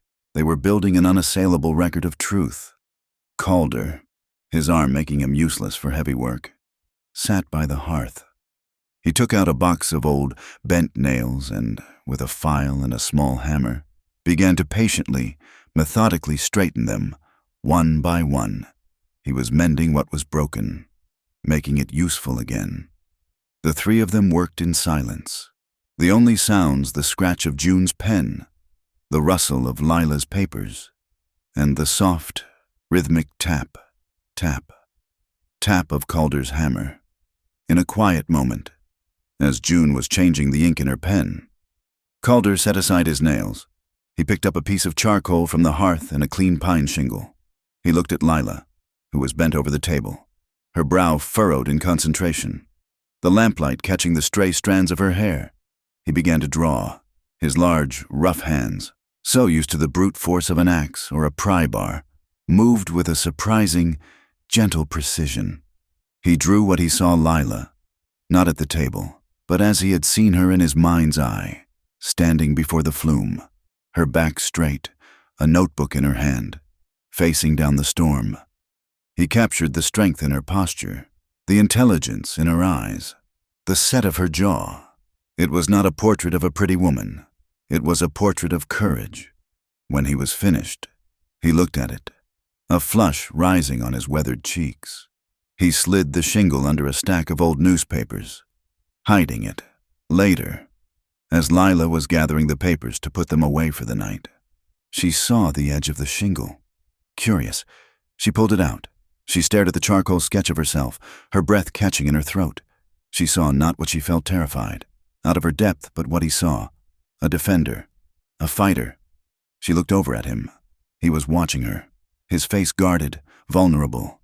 She walked over, the drawing held carefully in her hands, and smiled, a small, genuine smile that reached her eyes. If it could speak, she whispered. Would it defend me? Calder looked from the drawing to her face, and the guard in his eyes fell away. He reached for his slate, but then stopped. He simply looked at her and nodded. A long, slow, definite nod. He picked up the chalk and wrote, his script clear and steady. It already does. The single oil lamp on the table cast their shadows long against the wall. 3 distinct shapes. Lila, June, Calder that had once been separate, wary, now flickered and merged, leaning together, cast from a single flame, before she went to bed. June took a small piece of red ribbon from her sewing box. She went to the simple wooden calendar hanging by the door and tied the ribbon around the nail marking the date the circuit judge was due to arrive, the date their case would be heard. It was a small, bright flag of hope in the deepening dark. The cold came down from the mountains that night without apology. It was a deep, penetrating chill that found every crack in the old ranch house, every loose thread in their blankets. A fine, dry snow had begun to fall, not in soft, gentle flakes, but as a crystalline powder, like salt sifted from the gray fist of the sky. It coated the world in a thin, pale shroud, muffling all sound. Inside, the day's work was done. The legal documents were copied and bundled, hidden away in a loose floorboard beneath Lila's cot. Calder's arm had been cleaned and rebandaged. June, exhausted by the day's anxieties and the late hours of copying, had retired to her room early, the house falling into a heavy silence broken only by the sighing of the wind and the crackle of the dying embers in the hearth. Lila sat by the fire, a quilt wrapped around her shoulders, but she couldn't get warm. The cold she felt was deeper than the air temperature. It was the chill of fear, of the coming confrontation with Grigg and Hob. It was the memory of blood on the mud, of Calder's face bleached of color. She thought of the long, brutal winter ahead, a season that would be a battle for survival even if they won their legal fight. She needed another blanket, a thick wool one she'd seen in a chest in the tack room. She rose, moving quietly so as not to wake June. Calder was sitting at the kitchen table, his back to her, mending a piece of harness with his one good hand. He worked under the low light of a single oil lamp, his movements slow and painstaking. He seemed lost in the task, a man who found solace in the simple, honest work of putting broken things back together. She slipped past him and out the door, her boots making no sound on the fresh dusting of snow. The barn was a vast cavern of shadow, smelling of hay and animals and the cold, clean scent of the snow. The horses shifted in their stalls, their soft snorts and the rustle of their bedding the only sounds. As she made her way toward the tack room, a steady, yellow glow bloomed behind her. She turned. Calder was there, standing in the wide barn doorway, a lit lantern held aloft in his good hand. He hadn't spoken, hadn't made a sound, but he had followed, bringing the light. He walked toward her, his stride even and unhurried. The lantern cast their shadows long and dancing against the rough-hewn walls. He held it up, illuminating the door to the tack room. A silent question. "I just came for another blanket," she said, her voice sounding small in the cavernous space. He nodded, pushed the door open, and followed her inside. Setting the lantern on a dusty crate, the tack room was a small, cramped space, no bigger than a pantry. The air was thick with the rich, familiar smells of oiled leather, dried sweat, and sweet clover hay. It was the scent of work, of purpose. The wind found the cracks in the walls here, too, whistling a low, mournful tune through the chinks in the planking. But the small space felt insulated, an island of scent and shadow protected from the vast, cold emptiness outside. Lila found the wooden chest and lifted the lid. Inside were several folded wool blankets, smelling of cedar and thyme. She chose the thickest one, a heavy, dark green weave, and turned. Calder was standing by the saddle racks, his back against them, watching her. The lantern light carved his face from the darkness, highlighting the sharp line of his jaw and the deep-set shadows beneath his eyes. He looked tired, worn down to the bone. The sling holding his injured arm was a stark white slash against his dark shirt. The silence stretched, But it wasn't uncomfortable. It was the quiet of two people who had run out of easy words and were left with only the difficult, essential truths. Lila took a step toward him, the heavy blanket clutched in her hands. She stopped just before him, close enough to feel the slight warmth radiating from his body. Her eyes went to the new, angry scar that peeked out from beneath the bandage on his forearm, a jagged line drawn by Roy Kincaid's chain. Without thinking, she reached out, her fingers just brushing the clean linen wrapped around the wound. The touch was feather-light, barely there at all. "You need to rest," she said, her voice a near whisper. All of this is too much for one person." She looked up, meeting his gaze, and her next words came from a place of deep, unadorned honesty. "And you need someone to be with you." Calder didn't move. He just looked at her, his spruce blue eyes searching her face in the flickering lamplight. It was a long, silent appraisal, and in it, Lila saw the depth of his loneliness, the years he had spent holding this ranch together with nothing but his own silent, stubborn will. She saw the cost of his strength. Slowly, as if moving through deep water, he raised his good right hand. He didn't reach for her hand or her shoulder. He reached for her face. A single, errant lock of hair had escaped the simple bun at the nape of her neck. With an almost reverent slowness, his fingers, calloused and rough from a lifetime of hard labor, gently gathered the stray strand. He tucked it carefully behind her ear. His knuckles brushed the shell of her ear, the skin soft and warm, and his hand lingered there for a fraction of a second. The movement was a question, an appeal, a permission sought without a single word. Lila's breath caught in her throat. She gave him her answer, a nod. It was a gesture so small it was almost a thought, a slight inclination of her head. But it held the weight of a vow. It was the nod of a woman who had been thrown into chaos and had found her footing. A woman who knew precisely what she was choosing, and was choosing it with her eyes wide open. A small, almost imperceptible sigh escaped him. His hand moved from her hair, his fingers tracing a slow, tentative path down the line of her jaw. His touch was rough but infinitely gentle. He wasn't exploring. He was mapping a place he was only just discovering. His index finger, scarred and blunt, found the delicate, graceful curve of her collarbone where it emerged from the simple neckline of her dress. He traced it, a single, deliberate line drawn on her warm skin. The sensation was electric, a current, quiet and warm, that went straight through her.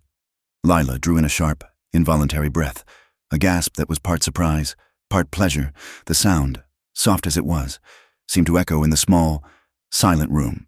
The gasp melted into a smile, a real smile that trembled on her lips, and a shiver ran through her, making her shoulders tremble slightly.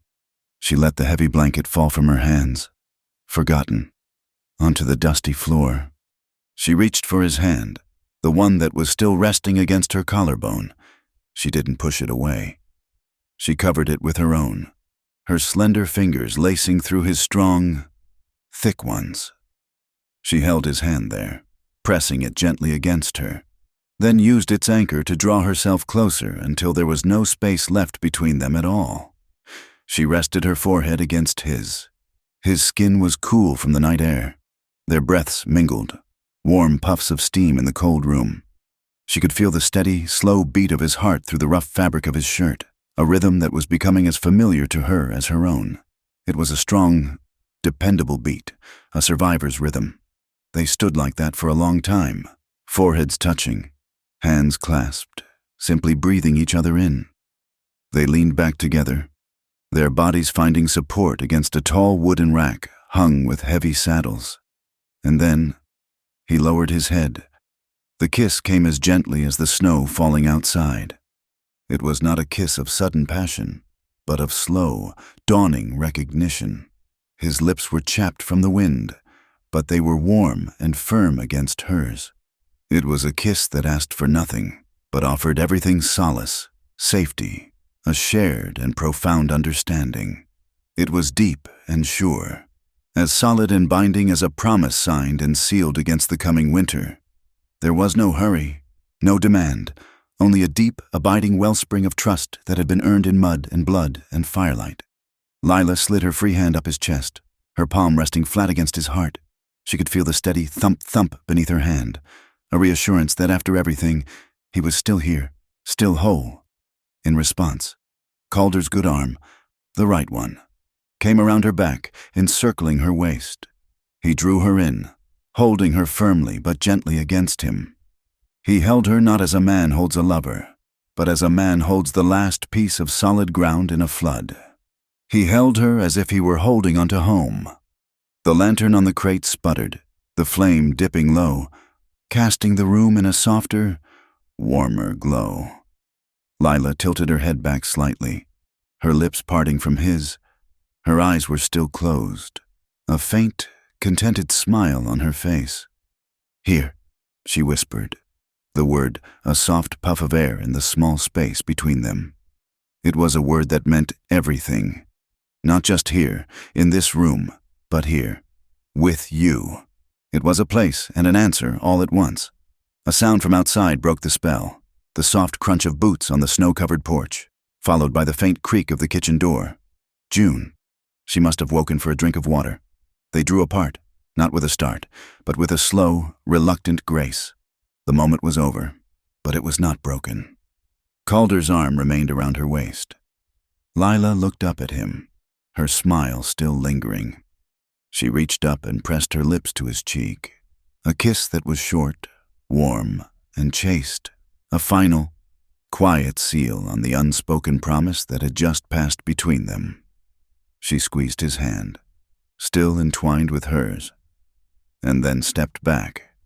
He picked up the lantern. She bent and retrieved the fallen blanket. Neither of them spoke as they walked out of the tack room, out of the barn, and back into the cold, silent, snow-covered world. The fine, white powder had covered everything, erasing the tracks they had made on their way to the barn. The path ahead of them was a clean, unmarked canvas. In the quiet of the night, a new path had been started. Not in the snow, but in the shielded, hopeful spaces of their own hearts. Sagebrush was not a town, it was a county seat, which meant it possessed three things Red Willow Crossing did not: a 2-story brick courthouse, a bank with a proper vault, and a hotel with wallpaper. It was 20 miles from Hollow Spur, a long, cold ride. Lila and Calder went together. June stayed behind, her job to watch the ranch, her terror a palpable thing. Calder's arm was still in a sling, his face a mask of rigid pain. But he had insisted on being there. He would not let her face this alone. They had brought the file, and they had brought 2 witnesses, May Crutcher and the old engraver, Thaddeus Pike, who had ridden in on May's mail wagon. They walked up the wide stone steps of the courthouse, a small, grim procession. The clerk of court's office was quiet, smelling of floor wax, old paper, and stale pipe smoke. The clerk, a man named Nolan with a green visor and ink-stained fingers, looked up, his expression bored. "Can I help you?" "We are here to file a formal complaint," Lila said, her voice clear and carrying in the quiet room. She placed the bundled file on the counter. "A complaint of official malfeasance, conspiracy to commit fraud, forgery of a federal document, and attempted extortion of water rights against Sheriff Abel Hobb and Mr. Silas Grigg." Clerk Nolan's boredom evaporated. He looked from Lila's face to Calder's bandaged arm, then to May Crutcher, who nodded sharply. "That's a significant set of allegations. Ma'am, we have significant evidence." Lila said, "We request this file be officially entered into the record and that you timestamp its receipt, in the presence of our witnesses." Nolan, a man who lived by the book, recognized the legal gravity of the request. He took the file. He picked up his heavy metal date stamp, inked it, and with a solid, definitive thunk, he stamped the cover page, the affidavit from May, and the copy of June's testimony, received, Sagebrush County Court, 9:14 a.m., November 4th, 1889. He signed his name beside it. The trap was set. The paper trail was now a legal fact. As they stepped back out onto the courthouse steps, blinking in the thin morning sun, their path was blocked. Tate Mull, Roy Kincaid, and Ellis Pike were lounging against the hitching rail, clearly having been sent to watch them. Tate pushed himself off the rail, his face a mask of smug contempt. Well, look at this. The school marm and her broken pet, playing with big city paper. Are we Roy Kincaid spat a stream of tobacco? You think that little piece of paper's gonna stop anything? You're a fool. Lady, you're gonna wish you'd never left Mesquite. Ellis Pike chimed in, his voice a low, nasty whine. Fire's a hard thing to fight twice. Maybe this time we won't just singe the barn. Maybe we'll take the house, too. The threat was naked, delivered in broad daylight on the steps of the courthouse. Calder took a step forward, his good hand clenching, a low growl building in his chest. But Lila put a hand on his arm, not his injured one. Her touch was firm. She looked not at Calder, but directly at Tate, her gaze as cold and sharp as a shard of ice. She did not respond to his threat. Instead, she reached into her satchel and pulled out a single, wrinkled piece of paper. It was a page torn from a dime store almanac, on which May Crutcher had painstakingly copied a section of territorial law. "You speak of fire," Lila said, her voice ringing out, clear and strong, drawing the attention of several passers-by. "But the law speaks of water. I direct your attention to the Colorado Territorial Water Act of 1884, Section 3. She began to read, her voice the clear, enunciating tone of a teacher addressing a room of unruly pupils. "Be it enacted that all ditches, canals, and flumes, which have been constructed for the purpose of irrigation, shall be considered as possessing the first right to the water." She paused, letting the words sink in. "And that in all disputes, priority of appropriation shall be the first and deciding principle. The first in time is the first in right." She folded the paper. "Mr. Boone's family dug their flume in 1872. Mr. Grigg filed his claim last month. You tell your boss that the law is clear, and we will see it enforced." Tate's face darkened with rage. He was not used to being spoken to this way, not by a woman, not in public. He took a threatening step toward her, his hand moving toward his hip. "That's enough. Mull!" The voice was cold and authoritative. Clerk Nolan was standing in the courthouse doorway, a shotgun held loosely in the crook of his arm. "This is courthouse property. Conduct your business elsewhere. Now!" Tate glared, his fury warring with the sight of the gun. He spat on the steps, just shy of Lila's feet. "This ain't over, school marm, not by a long shot." He and his men mounted their horses and galloped out of town, kicking up a cloud of dust and malice. Lila and Calder rode back to Hollow Spur, the first small victory tasting like copper in their mouths. They had filed the paper. Now, the bear was truly poked. The retaliation was swift, but it wasn't the fire they'd expected. It was smarter. The next day, notices were posted all over Red Willow Crossing. Town hall meeting, all citizens. Grigg Rail Timber Warehouse, 7 p.m. Topic: the future of Red Willow prosperity for all. Grigg wasn't going to fight them in a courtroom. He was going to fight them in the court of public opinion. That evening, the warehouse was packed. It was the largest gathering Red Willow had ever seen.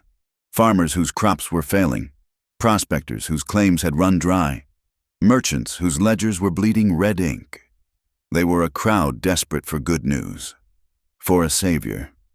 The warehouse was lit by dozens of lanterns, casting a warm, hopeful glow. At the front, on a raised platform, stood Silas Grigg. He was a man built of soft, expensive things. A tailored wool suit, a silk vest, a thick gold watch chain draped across a considerable stomach. He looked like money, and he spoke in the smooth, confident tones of a man who has never known failure.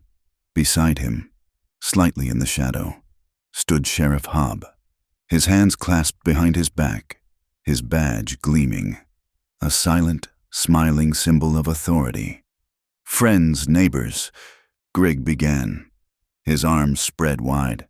"I look out at you tonight, and I see the backbone of this territory.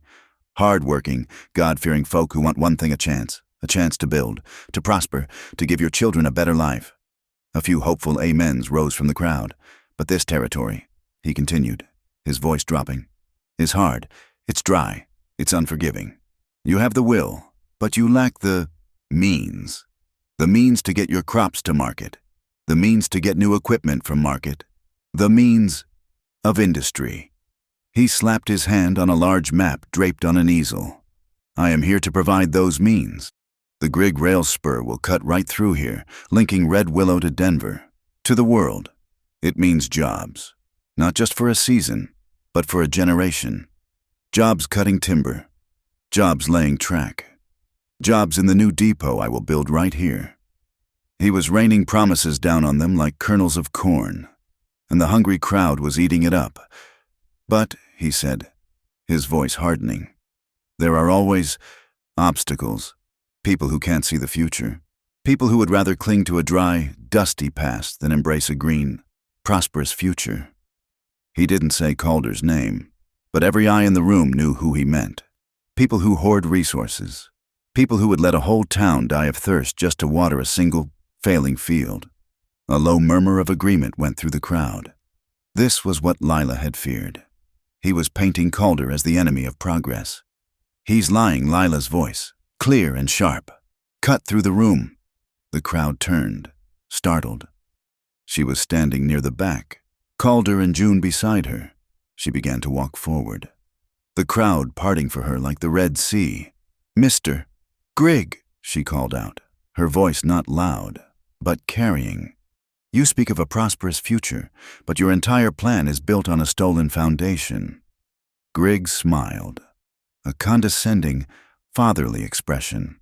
"Miss Hart, isn't it the teacher?" "Ma'am, these are complex matters of business and law, perhaps best left to the people who stand to profit." Lila shot back. She stopped 10 feet from the platform. "You say Mr. Boone hoards water. I say he is protecting what is his. You say his ranch is failing. I ask why." She held up a piece of paper. It was the sketch Calder had made, the map of his flume. But it wasn't the original, dreamy one from the box. This was a new one, drawn with an engineer's precision, every joint and measurement clear. This is the Boone flume, built in 1872. It draws from the aquifer, as is his right. "And this," she pointed to a spot on the map, "is where your new timber survey has cut off 2 of the main feeder springs that supply that aquifer. You didn't just file for his water, Mr. Grig. You were already stealing it." The crowd murmured, this time in confusion. It was a clear, simple drawing. Even the most uneducated farmer could understand it. He had choked the source. "That is a baseless allegation," Grig boomed, his face flushing. "Is it a new voice, old and gravely?" Spoke from the crowd. An old man pushed his way forward, his clothes worn, his face covered in coal dust and wrinkles. It was Ezekiel Thorne, one of the old miners Calder had sought out. He held up a worn, greasy pay ledger. "My name is Ezekiel Thorne," he said, his voice shaking with an old, cold rage. "I worked for Mr. Grig's first mine. I worked there until the day the West Tunnel collapsed because he refused to pay for proper timbering. It killed my son." The room went dead silent. "And after, when I and the other men who survived asked for our back pay, to bury our dead, he gave us this." He threw the ledger onto the platform, a list of fines. Fines for damaged equipment. Fines for a lost time. He didn't just deny us our pay. "Mr. Grig, you stole it. You paid for your son's funeral with the wages you owed mine." The mood in the warehouse shifted. It was a physical change. Like a drop in barometric pressure, the warm, hopeful glow was gone, replaced by a cold, uncertain draft. The short-term promise of jobs was now being weighed against the long-term reality of this man's character. This was no longer about progress. It was about justice. Sheriff Hobbs saw the tide turning. He stepped forward, his smile gone. "This is not a courtroom, Mr. Thorne. These are serious, unproven accusations. And speaking of proof, Miss Hart, you've made some very serious claims of your own." He turned to the crowd. "This woman has filed a complaint against me. Your sheriff. She accuses me of all manner of nonsense, and she claims to have evidence." He locked his eyes on Lila. "In fact, I have reason to believe she is concealing evidence. Stolen evidence. A document. A letter. Bearing a forged official seal. I am hereby ordering a search of the Boone property. We will find that document and see who is really the forger here. He was trying to flip the script. To paint her as the criminal. The one hiding something. He wanted to seize her entire file. There's no need to search the house. Sheriff June Merrow, small, pale June, stepped forward from behind Calder. Her whole body was trembling. Her hands clasped so tightly, her knuckles were white, but her voice, though quiet, was perfectly clear. You're looking for the evidence. You're looking for the forgery. She raised her chin, her eyes flashing with a sudden, brilliant courage. The evidence is right here, in front of all of you. She pointed a shaking finger directly at Hobbs' chest. It is a fake seal on a fake letter, sent by a fake man? Hobb laughed. A short, ugly bark. The girl is hysterical. She knows nothing. She knows what she saw May Crutcher's dry voice cut through the tension. The postmistress stepped forward, her ledger book held to her chest like a shield. And I know what I logged. I am the U.S. postmistress for this district, and my official ledger, a federal document, shows that the forged appointment letter, the one bearing your personal seal, Sheriff, was mailed from your office on October 14th, the very same day your men were at the wash, replacing Mr. Boone's bolts. A collective gasp went through the warehouse. The accusation was direct, public, and backed by federal authority. The murmuring exploded into a roar of questions. Silas Grigg saw his perfect, controlled meeting collapsing into a trial. He saw his railroad, his money, his power, being threatened by a schoolmarm, a girl, and a postmistress. He changed tactics. He stepped forward, his hands raised, his face a mask of supreme, oily reason. He ignored Hobb. He ignored the crowd. He looked only at Lila. "Miss Hart," he said, his voice dripping with condescension and sudden warmth. "Clearly, you are a woman of passion and intelligence. Perhaps you are simply misguided, wasting your talents on a lost cause." He took a step closer. "A woman like you shouldn't be mending fences. You should be running a school, a real one. I could fund such a school. A new brick building, new books, a proper salary." He was offering her a bribe, a way out, right in front of everyone. Lila Hart stood still. She looked at Grigg's soft, offered hand. She looked at Hobb, his face mottled with rage. She looked at Ezekiel Thorne, his eyes burning with a lifetime of grief. She looked at June, who was watching her, not with fear, but with trust. And she looked at Calder, who met her gaze, his face full of pain, but his one good hand resting on June's shoulder, a silent, solid promise. She turned back to Grigg. Her voice was not loud, but it was so cold and so clear that the entire warehouse fell silent to hear it. "I don't sell other people's tears. Mr. Grigg." The statement hung in the air. An indictment and a judgment all in one. The spell was broken. The crowd was no longer a hungry, hopeful mass.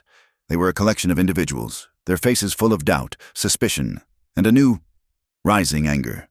Questions began to fly, sharp and pointed as hailstones.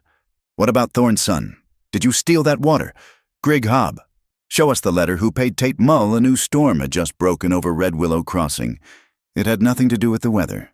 It was a storm of people, and the rain was made of questions." The trial was set for the following day. The circuit judge had arrived in Sagebrush, and the entire county was holding its breath. At Hollow Spur, the night was suffocatingly still. The snow from the night before had been a fleeting promise. The air now was dry, cold, and heavy with a tension so thick it was almost a sound. No one slept. June sat in the kitchen, ostensibly reading her Bible, but her eyes had not moved from the same page in an hour. Lila was mending a torn seam on Calder's shirt, her stitches small and tight, a desperate attempt to impose order on a world unraveling. Calder himself was not inside. He was in the yard, his good hand resting on the fence rail, staring into the impenetrable darkness that ringed the small, lamp-lit oasis of his ranch. His injured arm throbbed in its sling. a constant, dull reminder of what was at stake. He knew, with the primal instinct of a man who lives by the land, that the night was not over. Hob and Grigg had been publicly shamed. Their power had been challenged. Men like that did not wait for a verdict. They made their own. Lila felt it first. A change in the air. A smell that cut through the familiar scents of wood smoke and cold dust. It was sharp, oily, and volatile. Pine resin. And then smoke. She was on her feet, the shirt falling to the floor, just as Calder's voice, a harsh, ripped whisper, tore through the night. Lila June Barn. She burst through the door and saw it, the hay barn. The smaller, separate structure that held their entire winter was not just on fire, it was exploding. A column of flame punched a hole in the night, roaring upward with the sound of 1,000 brass trumpets. The mouth of the fire was a vivid, hungry orange, billowing black smoke that blotted out the stars. Tate Mull, having waited for the driest hour before dawn, had done his work well. Panic, cold and absolute, seized Lila's throat. That was their food. That was their survival. Calder was already moving, his silhouette a frantic shadow against the blaze. He was roaring, not with words, but with a guttural sound of pure rage. As he ran toward the small pump wagon parked near the well, he was hitching Dust Bell and the other workhorse with a desperate, one-handed speed, the animals screaming in terror, their eyes white in the firelight. He ripped his injured arm from the sling, ignoring the flash of agony, needing both hands to work the harnesses. June buckets. At the house pump, Lila screamed, her voice sharp with command. Get to the house. Now, June. Galvanized by the order. Sprinted to the small hand pump by the kitchen door. Lila grabbed a bucket and ran to the horse trough, plunging it deep, the icy water a shock to her system. She looked at the hay barn.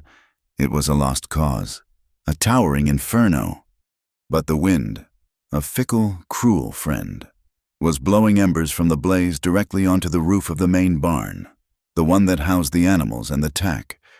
Calder had the wagon moving, the horses fighting him, but he spurred them on, driving the wagon between the fire and the main barn. He leaped from the seat, grabbed the heavy canvas hose, and began working the long iron handle of the manual pump, his face a mask of sweat and fury. A weak stream of water shot from the nozzle. The roof, Lila shrieked, pointing. It's catching the main roof sparks, like swarms of angry, dying stars, were landing on the dry wooden shingles of the main barn. Small curls of smoke were beginning to rise. Calder aimed his weak stream of water, but it wouldn't reach.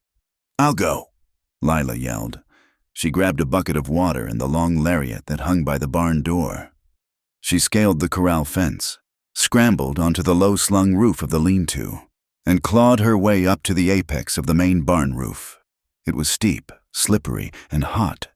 The smoke was acrid, burning her lungs, stinging her eyes. She was a small, dark figure outlined against a sky of roaring orange. She began to stomp and beat at the smoldering shingles with the wet bucket, shouting at Calder for more water. He aimed the hose at the roof near her, the spray hitting her as much as the shingles. She was soaked in an instant, the icy water and the intense heat creating a disorienting, painful fog. The eaves, the heavy wooden overhang of the roof, had caught. A long tongue of flame licked up, just feet from her. A bottle, dark and glinting, sailed through the air and shattered against the pump wagon's wheel, splashing liquid. It wasn't alcohol, it was lamp oil. Roy Kincaid and Ellis Pike had ridden up, their faces demonic in the firelight. Burn it all, Roy bellowed, lighting the wick of another bottle. Calder saw him. He left the pump and charged, grabbing a heavy pitchfork. Roy threw the bottle. Calder, his timing off, his body in agony, couldn't dodge. He threw up his arm to protect his face, his left arm, the one that was already torn and stitched. The bottle shattered against his bandaged forearm. The glass, though not lit, was heavy. The impact was brutal. Calder cried out, a sharp, choked sound, and stumbled, clutching the arm to his chest. The wound, so carefully stitched by Lila, had been torn open. Blood, black in the firelight, soaked the bandages and dripped onto the ground. From the roof, Lila saw it all. She saw Calder fall to one knee, his head bowed in pain. She saw Roy Kincaid laughing, raising a third bottle. This one lit. In that moment, the schoolmarm vanished, and the daughter of a sailor took her place. She still held the lariat. With a speed she didn't know she possessed, she shook out a loop, her hands moving in the complex, practiced motions her father had taught her. She swung it once, twice, and let it fly. The rope sailed through the smoke-filled air. The loop, weighted by the rainwater, was perfect.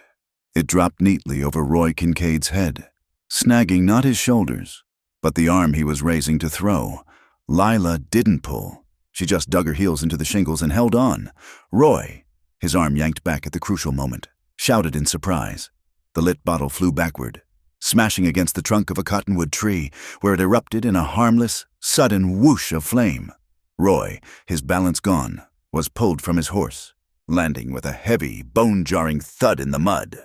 A shot cracked through the night, deafeningly loud, silencing the roar of the fire for a split second.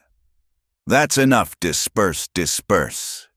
I say this is an unlawful assembly." Sheriff Hobb had arrived, not with help, but with his gun drawn. He sat on his fine bay horse, his face a mask of official outrage, and fired a second shot into the air. Over the heads of the very people trying to fight the fire, he was threatening to arrest them. It was an act of such profound, naked malice that even the sky seemed to recoil. The wind shifted, blowing a column of thick, choking smoke directly into his face, forcing his horse to rear and cough. "He's stopping them! He's stopping the help!" a voice shrieked. It was June.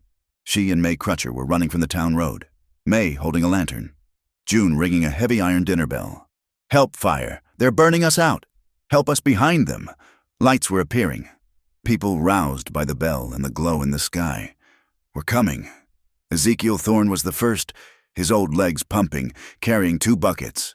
Then others, the blacksmith, the saloon keeper, even Clerk Nolan, pulling on his suspenders. They saw the fire. They saw Calder, bleeding on the ground, struggling to get up. They saw Lila, a lone figure on the burning roof. And they saw Sheriff Hobb, his gun smoking, trying to stop the one man working the pump. "To hell with you!" Hobb Ezekiel roared. And his voice was the voice of the crowd. "Get the water form a line in an instant." A human chain formed, stretching from the main well to the barn. June and May stood shoulder to shoulder, their faces set, passing heavy buckets of water hand to hand. It was a shimmering, desperate chain of humanity, their faces slick with sweat and illuminated by the terrible, dancing firelight. They were no longer just saving Calder's ranch. They were taking their town back. On the roof, Lila was choking. The smoke was too thick. The fire in the eaves was now burning beneath her feet. The shingles were slick with water and ash. She took a step back, trying to get to the ladder, to get to air. Her foot slipped. She slid. There was no traction, no handhold. She screamed, a short, terrified sound, as she tumbled over the edge of the roof, a dark shape falling through the smoke. Calder, who had just staggered back to the pump, looked up at the sound of her scream. He saw her falling. He didn't think. He didn't weigh the cost. He just moved. He abandoned the pump and dove forward, his body moving with a speed his injuries should have made impossible. He wasn't fast enough to catch her cleanly. He was fast enough to break her fall. He threw himself beneath her, his arms out. She slammed into him. Her slight weight, multiplied by the fall, was a crushing force. His head snapped back. He took her full impact across his chest and his good shoulder, twisting as they fell. His back struck a half-charred, water-soaked pile of hay that had been dragged from the barn. He did not grunt. He groaned. It was a low, animal sound of pure, bottomless agony, ripped from the deepest part of his lungs.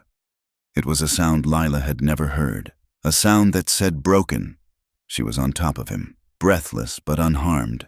He was beneath her, completely still, his eyes squeezed shut, his face a deathly white. The world was smoke and shouting and the roar of the fire, but in that small, wet pile of hay. There was only this terrible, agonized silence. Lila scrambled off him, her hands grabbing the front of his wet, muddy shirt. "Calder," she whispered, her voice frantic. "Calder, look at me!" His eyes opened. They were fogged with pain. "Don't!" she choked, tears mixing with the soot and water on her face. "Don't you leave me! Don't you leave me in the dark!" He looked at her, his gaze clearing, focusing on her face. He was cold, his body shaking, his lips tinged with blue from the cold and the smoke, but he understood. He gave a single, sharp nod. "I am here." The fire was beaten back, but it was not a victory. The hay barn was a smoking, blackened skeleton. The main barn was saved, its roof a charred and steaming mess. And half the hay, the precious winter hay Calder had dragged out in the first few minutes, was a sodden, smoking ruin. They had saved perhaps half of what they needed, enough, maybe, to survive until January, if the winter was kind. In the chaos, no one had paid attention to Tate Mull.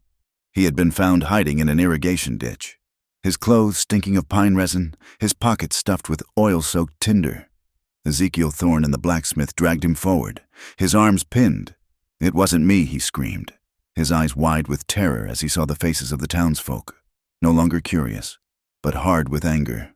"It was Hob gave the order. He paid me, ask him Sheriff Hob." His gun now holstered, his face pale, tried to regain control. "The man is a known liar and a drunk. He's desperate, is he, Silas Grigg?" Dressed impeccably, stepped out of the shadows, looking at the smoking ruin with distaste. "He looks to me like an impulsive fool who got caught." He flicked an imaginary piece of lint from his sleeve, his voice cold. "He has nothing to do with me." But as he turned to walk away, his gaze met Lila's, and she saw it. In the back of his eyes, beneath the arrogance, there was a new, unfamiliar flicker. It was fear. He had lost control of his own dogs. As the crowd began to disperse, muttering, their anger now a low, simmering coal, Lila found May Crutcher. She was helping June carry water to the smoking embers.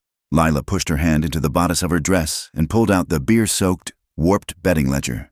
"May," she said, her voice low and exhausted, "put this in your safe, the real safe, at the post office. Do not give it to anyone but the judge." May took the book, her lips a thin, grim line. She knew what it was. It was the final, vicious paper cut. It will be done.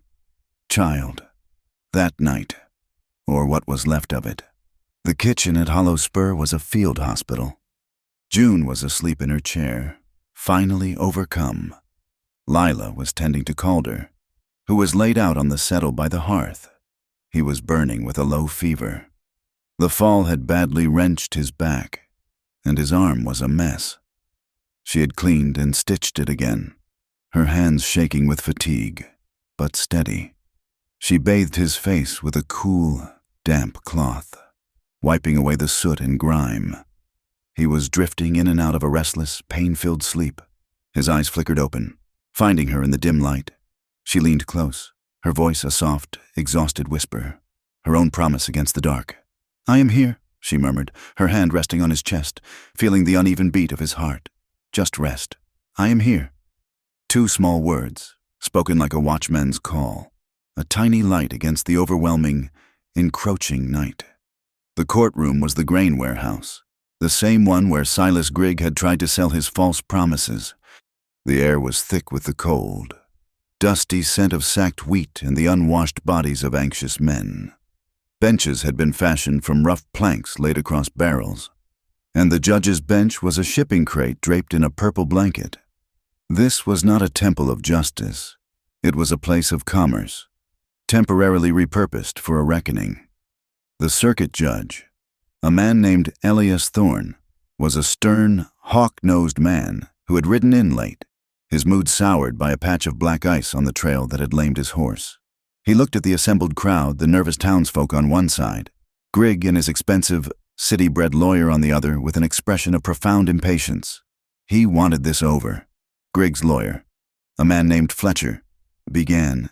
He was smooth, his voice a rich baritone that was utterly out of place in the dusty warehouse. He did not begin with the facts of the case. He began by attacking the plaintiff. "Your Honor," Fletcher said, his tone dripping with false sympathy, "we are here today because of the imaginative fictions of a transient woman of questionable character." He turned, gesturing toward Lila, who sat on the front bench beside Calder. Miss Lila Hart, a woman with no ties to this community, no property, no standing, a woman who, by her own admission, worked in the kitchens of the Mesquite Saloon. He let the words hang in the air, a deliberate and ugly insinuation. In this world, for a woman, the line between a kitchen and a back room was a line easily blurred by gossip. A place, Your Honor, known for its boisterous clientele, for whiskey, for gambling, for other entertainments. And now this same woman, a drifter, appears with a fantastic tale of conspiracy, of forged letters and secret plots. Is it not more likely, he said, turning to the crowd, that this is a simple case of a woman scorned, a woman who, having failed to secure a position or perhaps a patron, has decided to lash out, to create a story that places her at the very center of a grand drama? Lila felt the stares of the townsfolk, the whispers that started like a rustle of dry leaves. She felt the old, familiar heat of shame rising in her cheeks. But then she felt a touch. Calder, his face a mask of stone, had reached out and rested his good hand on top of hers. A small, solid anchor in the sea of judgment. His touch was not possessive. It was supportive. It said, "I am here. Let them talk." She stood. Fletcher's smile widened, expecting tears or a hysterical outburst. He received neither. "Your Honor," Lila said, her voice quiet but carrying to the back of the warehouse. "Mr. Fletcher is correct about one thing. I am a woman with no property. I have nothing to my name but the truth. And unlike Mr. Fletcher's insinuations, the truth is not a thing of questionable character." She walked to the crate that served as the clerk's table. "Mr. Fletcher speaks of fictions. Let us speak of facts." She laid her papers down, one by one. Fact number 1, the charcoal rubbing of a fraudulent seal. A seal identified by an expert engraver, Mr. Thaddeus Pike, as being newly cast and identical to the personal crest of Sheriff Abel Hobb. She placed the next paper down. Fact number 2, a sworn, time-stamped affidavit from the clerk of this court, Mr. Nolan, confirming the date and time this complaint and its evidence were officially filed, before any further accidents could occur. Another paper. Fact number 3, a sworn affidavit from the U.S. Postmistress for the Red Willow District, Mrs. May Crutcher, confirming that no mail from any St. Rose convent was ever logged by her office, and that the fraudulent letter was postmarked from Red Willow, not a distant city. She did not look at Fletcher. She looked at the judge. "These are not fictions. Your Honor, this is a paper trail, a trail that begins with Mr. Griggs' desire for Mr. Boone's water and ends in arson and attempted murder. Judge Thorne called May Crutcher." The postmistress walked to the bench, her back ramrod straight. She explained, in her dry, precise way, the journey of the letter as she understood it. "A letter bearing Sheriff Hobbs' seal," she said, "was postmarked at my window on October 14th. The stationery matches that of the sheriff. The seal matches. The only thing that does not match," she concluded, looking directly at Hobb, "is the story." The chain of evidence was simple, direct, and undeniable. Next came June. The girl was trembling as she walked to the bench, clutching a small, worn Bible in her hands.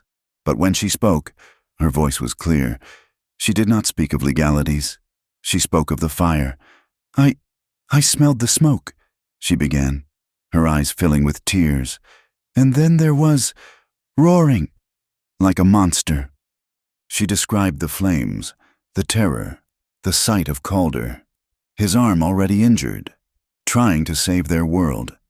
She described Lila on the roof, a small figure against the flames. She described the moment the bottle struck Calder's arm, and the sound he made. She told of Hobb arriving, not to help, but to stop them. Her voice broke on a sob. He tried to stop us. We were trying to save our home, and he shot his gun in the air and told us to stop. The warehouse was as silent as a church. June's simple, terrified words had painted a picture more damning than any legal document.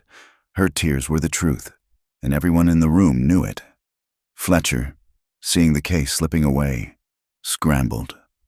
"A tragic fire, certainly," he said smoothly. "Likely caused by a stray spark. And as for this betting book," he said, pointing at the warped ledger on the evidence table. "A convenient forgery, no doubt created by Miss Hart to bolster her fanciful tale." "Then I ask that the court examine it," Lila said, her voice ringing out. "I ask that you compare the handwriting in that ledger to the signature of Mr. Tate Mull on his supply receipts at the Mercantile. I believe you will find the capital T to be quite distinctive. He makes a small, backward loop at the end of the crossbar. A little tail." Judge Thorne's eyes narrowed. He motioned for the ledger and for the clerk to retrieve the Mercantile receipts. For 5 long minutes, the only sound was the rustle of paper as the judge compared the two documents. His hawk-like face inches from the ink. He looked up, his gaze like a physical blow on Tate Mull, who was standing, guarded, in the corner. "The handwriting," the judge declared, his voice flat, "is identical. The tail on the T is, as Miss Hart noted, quite distinctive. The case had turned. It was a visible, palpable thing. The crowd shifted on their plank benches, turning their backs on Hobb and Grigg, their faces hard. "Does the plaintiff have any further witnesses?" Judge Thorne asked. "We do, Your Honor," Lila said. "We call Calder Boone." A hush fell. Calder rose slowly from the bench. Every movement was an effort. His face was pale, his injured arm cradled against his chest. His back was stiff from the fall. He walked to the bench, a man held together by sheer will. He stood before the judge, a silent, broken figure. Fletcher, the lawyer, smirked. Expecting a slate and a piece of chalk, Lila moved to stand beside Calder. She didn't speak. She just rested her hand lightly on his good wrist, a silent transfer of her own strength, her own belief in him. He felt her touch, and a long, shuddering breath escaped his lips. He nodded. Once. A small gesture just for her. Then he turned his head and faced the people of his valley. His chest hitched. He opened his mouth, and for a moment, nothing came out. The room was so quiet they could hear the wind whistling through a crack in the warehouse wall. Then the sound began. It was a rasp, a tearing sound, as if the words were being ripped from his scarred lungs. "This water." Each word was a stone heaved from a deep well. It was raw, broken, agonizing to hear, but it was a voice. Life." The crowd leaned forward as one. "My grandfather." He ground the words out, fighting for every syllable. "Dug that flume with his hands." He took another ragged breath. "My father rebuilt it with his sweat." He looked out at them, his spruce blue eyes burning with a fire that had nothing to do with the barn. "I watched them burn. Our winter, our future." His voice was gaining a terrible, broken rhythm. He was telling them, in the only way he could, what had been taken from him. Not just water, not just hay, but generations of sweat, of hope, of life. "They broke my home," he rasped, his gaze finding Hobb, then Grigg. "They broke my body." He paused, his breath catching on a painful sob that he swallowed down. "They will not break my voice." The warehouse was completely, utterly still. The wind itself seemed to have stopped to listen. A man who had been silenced by violence had just clawed his way back into the world of men. His first words, not a plea, but a damnation. He had taken all their paper, all their evidence, all their testimony, and given it a soul. Judge Thorne stared at Calder, his hawkish face no longer impatient, but etched with a deep, profound gravity. He had not just heard a witness. He had heard a testament. He picked up his gavel, a simple wooden mallet, and struck the crate. The sound was a thunderclap in the silent room. "This court is in session," he boomed, his voice shaking with a fury of his own. "Based on the evidence and testimony presented here today, I am issuing the following preliminary orders." He pointed the mallet at Silas Grigg. First, a temporary injunction is placed on the Grigg Rail Timber water claim. The Territorial Water Board is ordered to immediately review the claim, with strict adherence to the principle of first in time, first in right. He turned the mallet toward Sheriff Hobb. Second, Sheriff Hobb, you are hereby suspended from your duties, pending a full investigation by the U.S. Marshal's Office into these credible allegations of malfeasance, conspiracy, and forgery. You will surrender your badge and your weapon to my clerk. Now. Hobb's face went from red to a pasty, sickly white. Finally, the judge pointed at Tate Mull. Third, you, sir, are to be bound over and held in the Sagebrush Jail on charges of arson and attempted murder. You will be held without bail. The gavel struck the crate again. A final, definitive crack. This hearing is adjourned. The chaos in the warehouse did not so much end as collapse. Silas Grigg, his face the color of old parchment, watched as two stout farmers led Tate Mull away in ropes. He saw Sheriff Hobb, his face a mask of disbelief, being divested of his gun belt by a triumphant Clerk Nolan. The world Grigg had built, a world that ran on fear and money, had been dismantled in under an hour by a woman, a mute, and a book of territorial laws. He did not wait. While the crowd swarmed around the judge, thanking him, shaking his hand, Grigg slipped out a side door, melting into the alleys of sagebrush. Lila saw him go. Her mind, even in its exhaustion, was still a step ahead. He wasn't running to his office. He was running from the territory. And there was only one way to do that with any speed. "May," she said, her voice low and urgent, touching the postmistress's arm. The afternoon freight has a private car he keeps attached." May's eyes, usually so sharp and cynical, now burned with the fire of the righteous. "The judge is drawing up the papers right now. A warrant for destruction of property and conspiracy to subvert public office. The train leaves in 20 minutes, Lila said. The paper won't do any good if he's across the state line. They didn't wait for Calder, who was surrounded by Ezekiel Thorne and the other miners, their hands on his good shoulder, their faces filled with a rough, tearful gratitude. Lila and May ran, their skirts hitched, their feet pounding the boardwalks, toward the train depot at the far end of town. They found him on the platform, about to step into a lavishly appointed Pullman car hitched to the end of a long line of cattle wagons. He was arguing with the conductor, a sheaf of money in his hand. "Mr. Grigg," Lila called out, her voice clear and carrying over the hiss of the steam engine.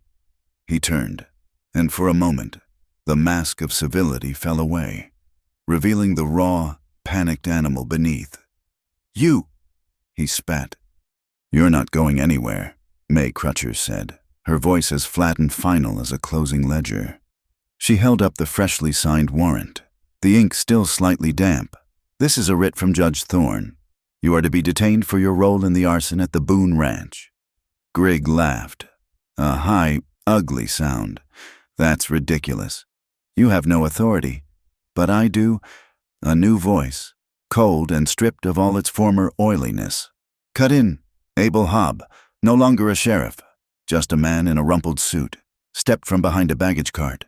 His face was mottled with a desperate, cornered fury.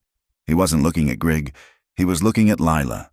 "This is all because of you," he snarled, his voice a low, vicious rasp. "You and your books and your high and mighty talk. You ruined me." He lunged, not at Grigg, but at Lila. His hands were outstretched, his intention clear to shove her off the raised platform, to send her tumbling onto the iron rails below. Lila stumbled back, crying out, but she was too slow, and then a shadow fell over them. Calder Boone was there. He had appeared as silently as he always did, but now he was not alone. Behind him, Standing shoulder to shoulder at the entrance to the platform was the community he had saved, and that had saved him. Ezekiel Thorne was there, his face hard as granite. The blacksmith was there, his heavy hammer held loosely in one hand. The saloon keeper, Rhea, a woman of surprising toughness, stood with her arms crossed, and behind them, a dozen women from the town, the mothers and wives, stood silently, holding not weapons, but the tools of their lives, buckets, brooms, rolling pins. They were an army of the ordinary, and they were immovable. Calder didn't need a weapon. His presence was enough. He took one step forward, placing himself between Hob and Lila. He didn't touch Hob, he just looked at him. His spruce blue eyes filled not with rage, but with a cold, final pity. Hob froze, his lunge arrested. He looked from Calder to the wall of silent, accusing faces behind him. He saw the blacksmith's hammer. He saw the buckets that had doused his paid-for fire. He saw that his power, the power of fear, was utterly gone. His shoulders slumped. He was just a man, a failed, disgraced man. The sound of heavy footsteps on the wooden platform made them all turn. Judge Thorne walked toward them, his hawk-like face set. He didn't speak to Grigg or Hob. He walked past them and stopped in front of Clerk Nolan, who held Hob's surrendered badge. The judge took the simple, star-shaped piece of tin in his hand. He walked to the edge of the platform where Hob stood, defeated. In this territory, Mr. Hob, the judge said, his voice low but carrying in the sudden silence. This badge is meant to be a shield for the innocent, not a hammer for the powerful. He opened his hand. The badge fell, striking the wooden platform with a single, sharp, metallic clatter. It spun twice, catching the afternoon sun, and then lay still. A man had been stripped of his power, not by a bullet, but by a piece of paper and the courage of ordinary people. As if on cue, a wind, a real wind, swept down from the high peaks. It was a north wind, but it was not the bitter, angry wind of the storm. It was clean and cold, and it swept the last of the storm clouds from the sky, leaving it a vast, brilliant blue. The hard frost of the past few days began to melt under a sun that was suddenly surprisingly warm. The ride back to Hollow Spur was quiet. The world, washed clean by the storm and the trial, seemed new. The snow was gone, and the prairie grass, though brown, seemed to hold the promise of spring. As they crested the final ridge, they heard it, a sound they hadn't heard in months. It was the gentle, musical gurgle of running water. The flume, its temporary repairs holding, was running full and clear, the lifeblood of the ranch flowing once more. When they reached the ranch yard, the sun was flooding the valley. Hollow Spur, scarred but standing, seemed to exhale, to soak in the warmth. The water in the trough was no longer a dwindling resource, but a dancing, sparkling miracle. Inside, the kitchen was clean and quiet. Lila walked to the table and placed the judge's final, stamped order in the very center. It was a single piece of paper, granting the injunction and affirming the Boone family's water rights. She looked at it, and a sigh escaped her lips, a sound that seemed to carry with it months of fear, exhaustion, and uncertainty. It was the longest, deepest breath of her life. June came and wrapped her arms around Lila from behind, her head resting on Lila's shoulder. She began to cry, but these were not the terrified sobs of the fire. They were soft, gentle tears, as quiet and cleansing as a spring rain. Calder came to stand before them, his boots silent on the wooden floor.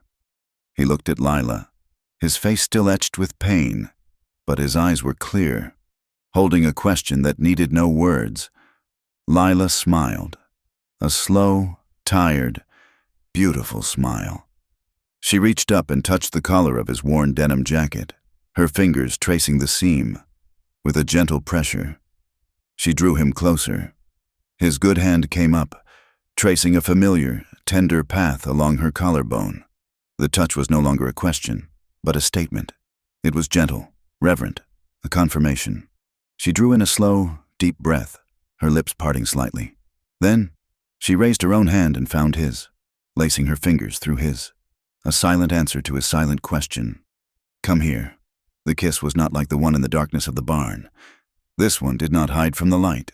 It stood in the center of the sun-drenched kitchen they had fought for and won. It was free and calm, and as unhurried as the slow setting of the sun over a peaceful prairie. It was a kiss that tasted of relief, of survival, of a future that was no longer a question, but a fact. Outside, the sound of willow wash was a gentle, constant hum, like the string of a perfectly tuned guitar. In the corral, Dust Bell, calm and content, stamped a hoof in a steady, rhythmic beat. It was the rhythm of home, the sound of survivors. A voice called from the yard, bright and cheerful. "Are you two going to stay in there all day? The whole town is waiting out here." It was May Crutcher. Lila laughed, a sound of pure, uncomplicated joy. She wiped a tear from the corner of her eye and took Calder's hand. Together, they walked to the door and stepped out onto the porch. The yard was full of people. Ezekiel Thorne, Clerk Nolan, the blacksmith, Rhea the saloon keeper, and all the families who had passed buckets in the dark. They were not a mob. They were a community. When they saw Lila and Calder, a cheer went up, followed by a wave of applause. It was not just for the legal victory. It was for a voice, long thought lost, that had returned to speak its truth, and it was for a woman who, having been cast into the shadows, had chosen to stand in the sun. Lila turned to Calder, her face radiant in the afternoon light. She leaned close, her words a whisper meant only for him. "We are here." He looked down at her, a slow smile spreading across his face, a smile that transformed him. And he answered her, his voice no longer a broken, rasping thing, but a full, steady, and warm sound, the sound of a man made whole. "Here, together. Thank you so much for joining us for this story. Let us know in the comments where you're listening from. We'd love to share our thoughts with you. Please subscribe to our channel, Wild West Stories 1850, like this video, and give it a little extra support by hitting that hype button to help more people hear this tale.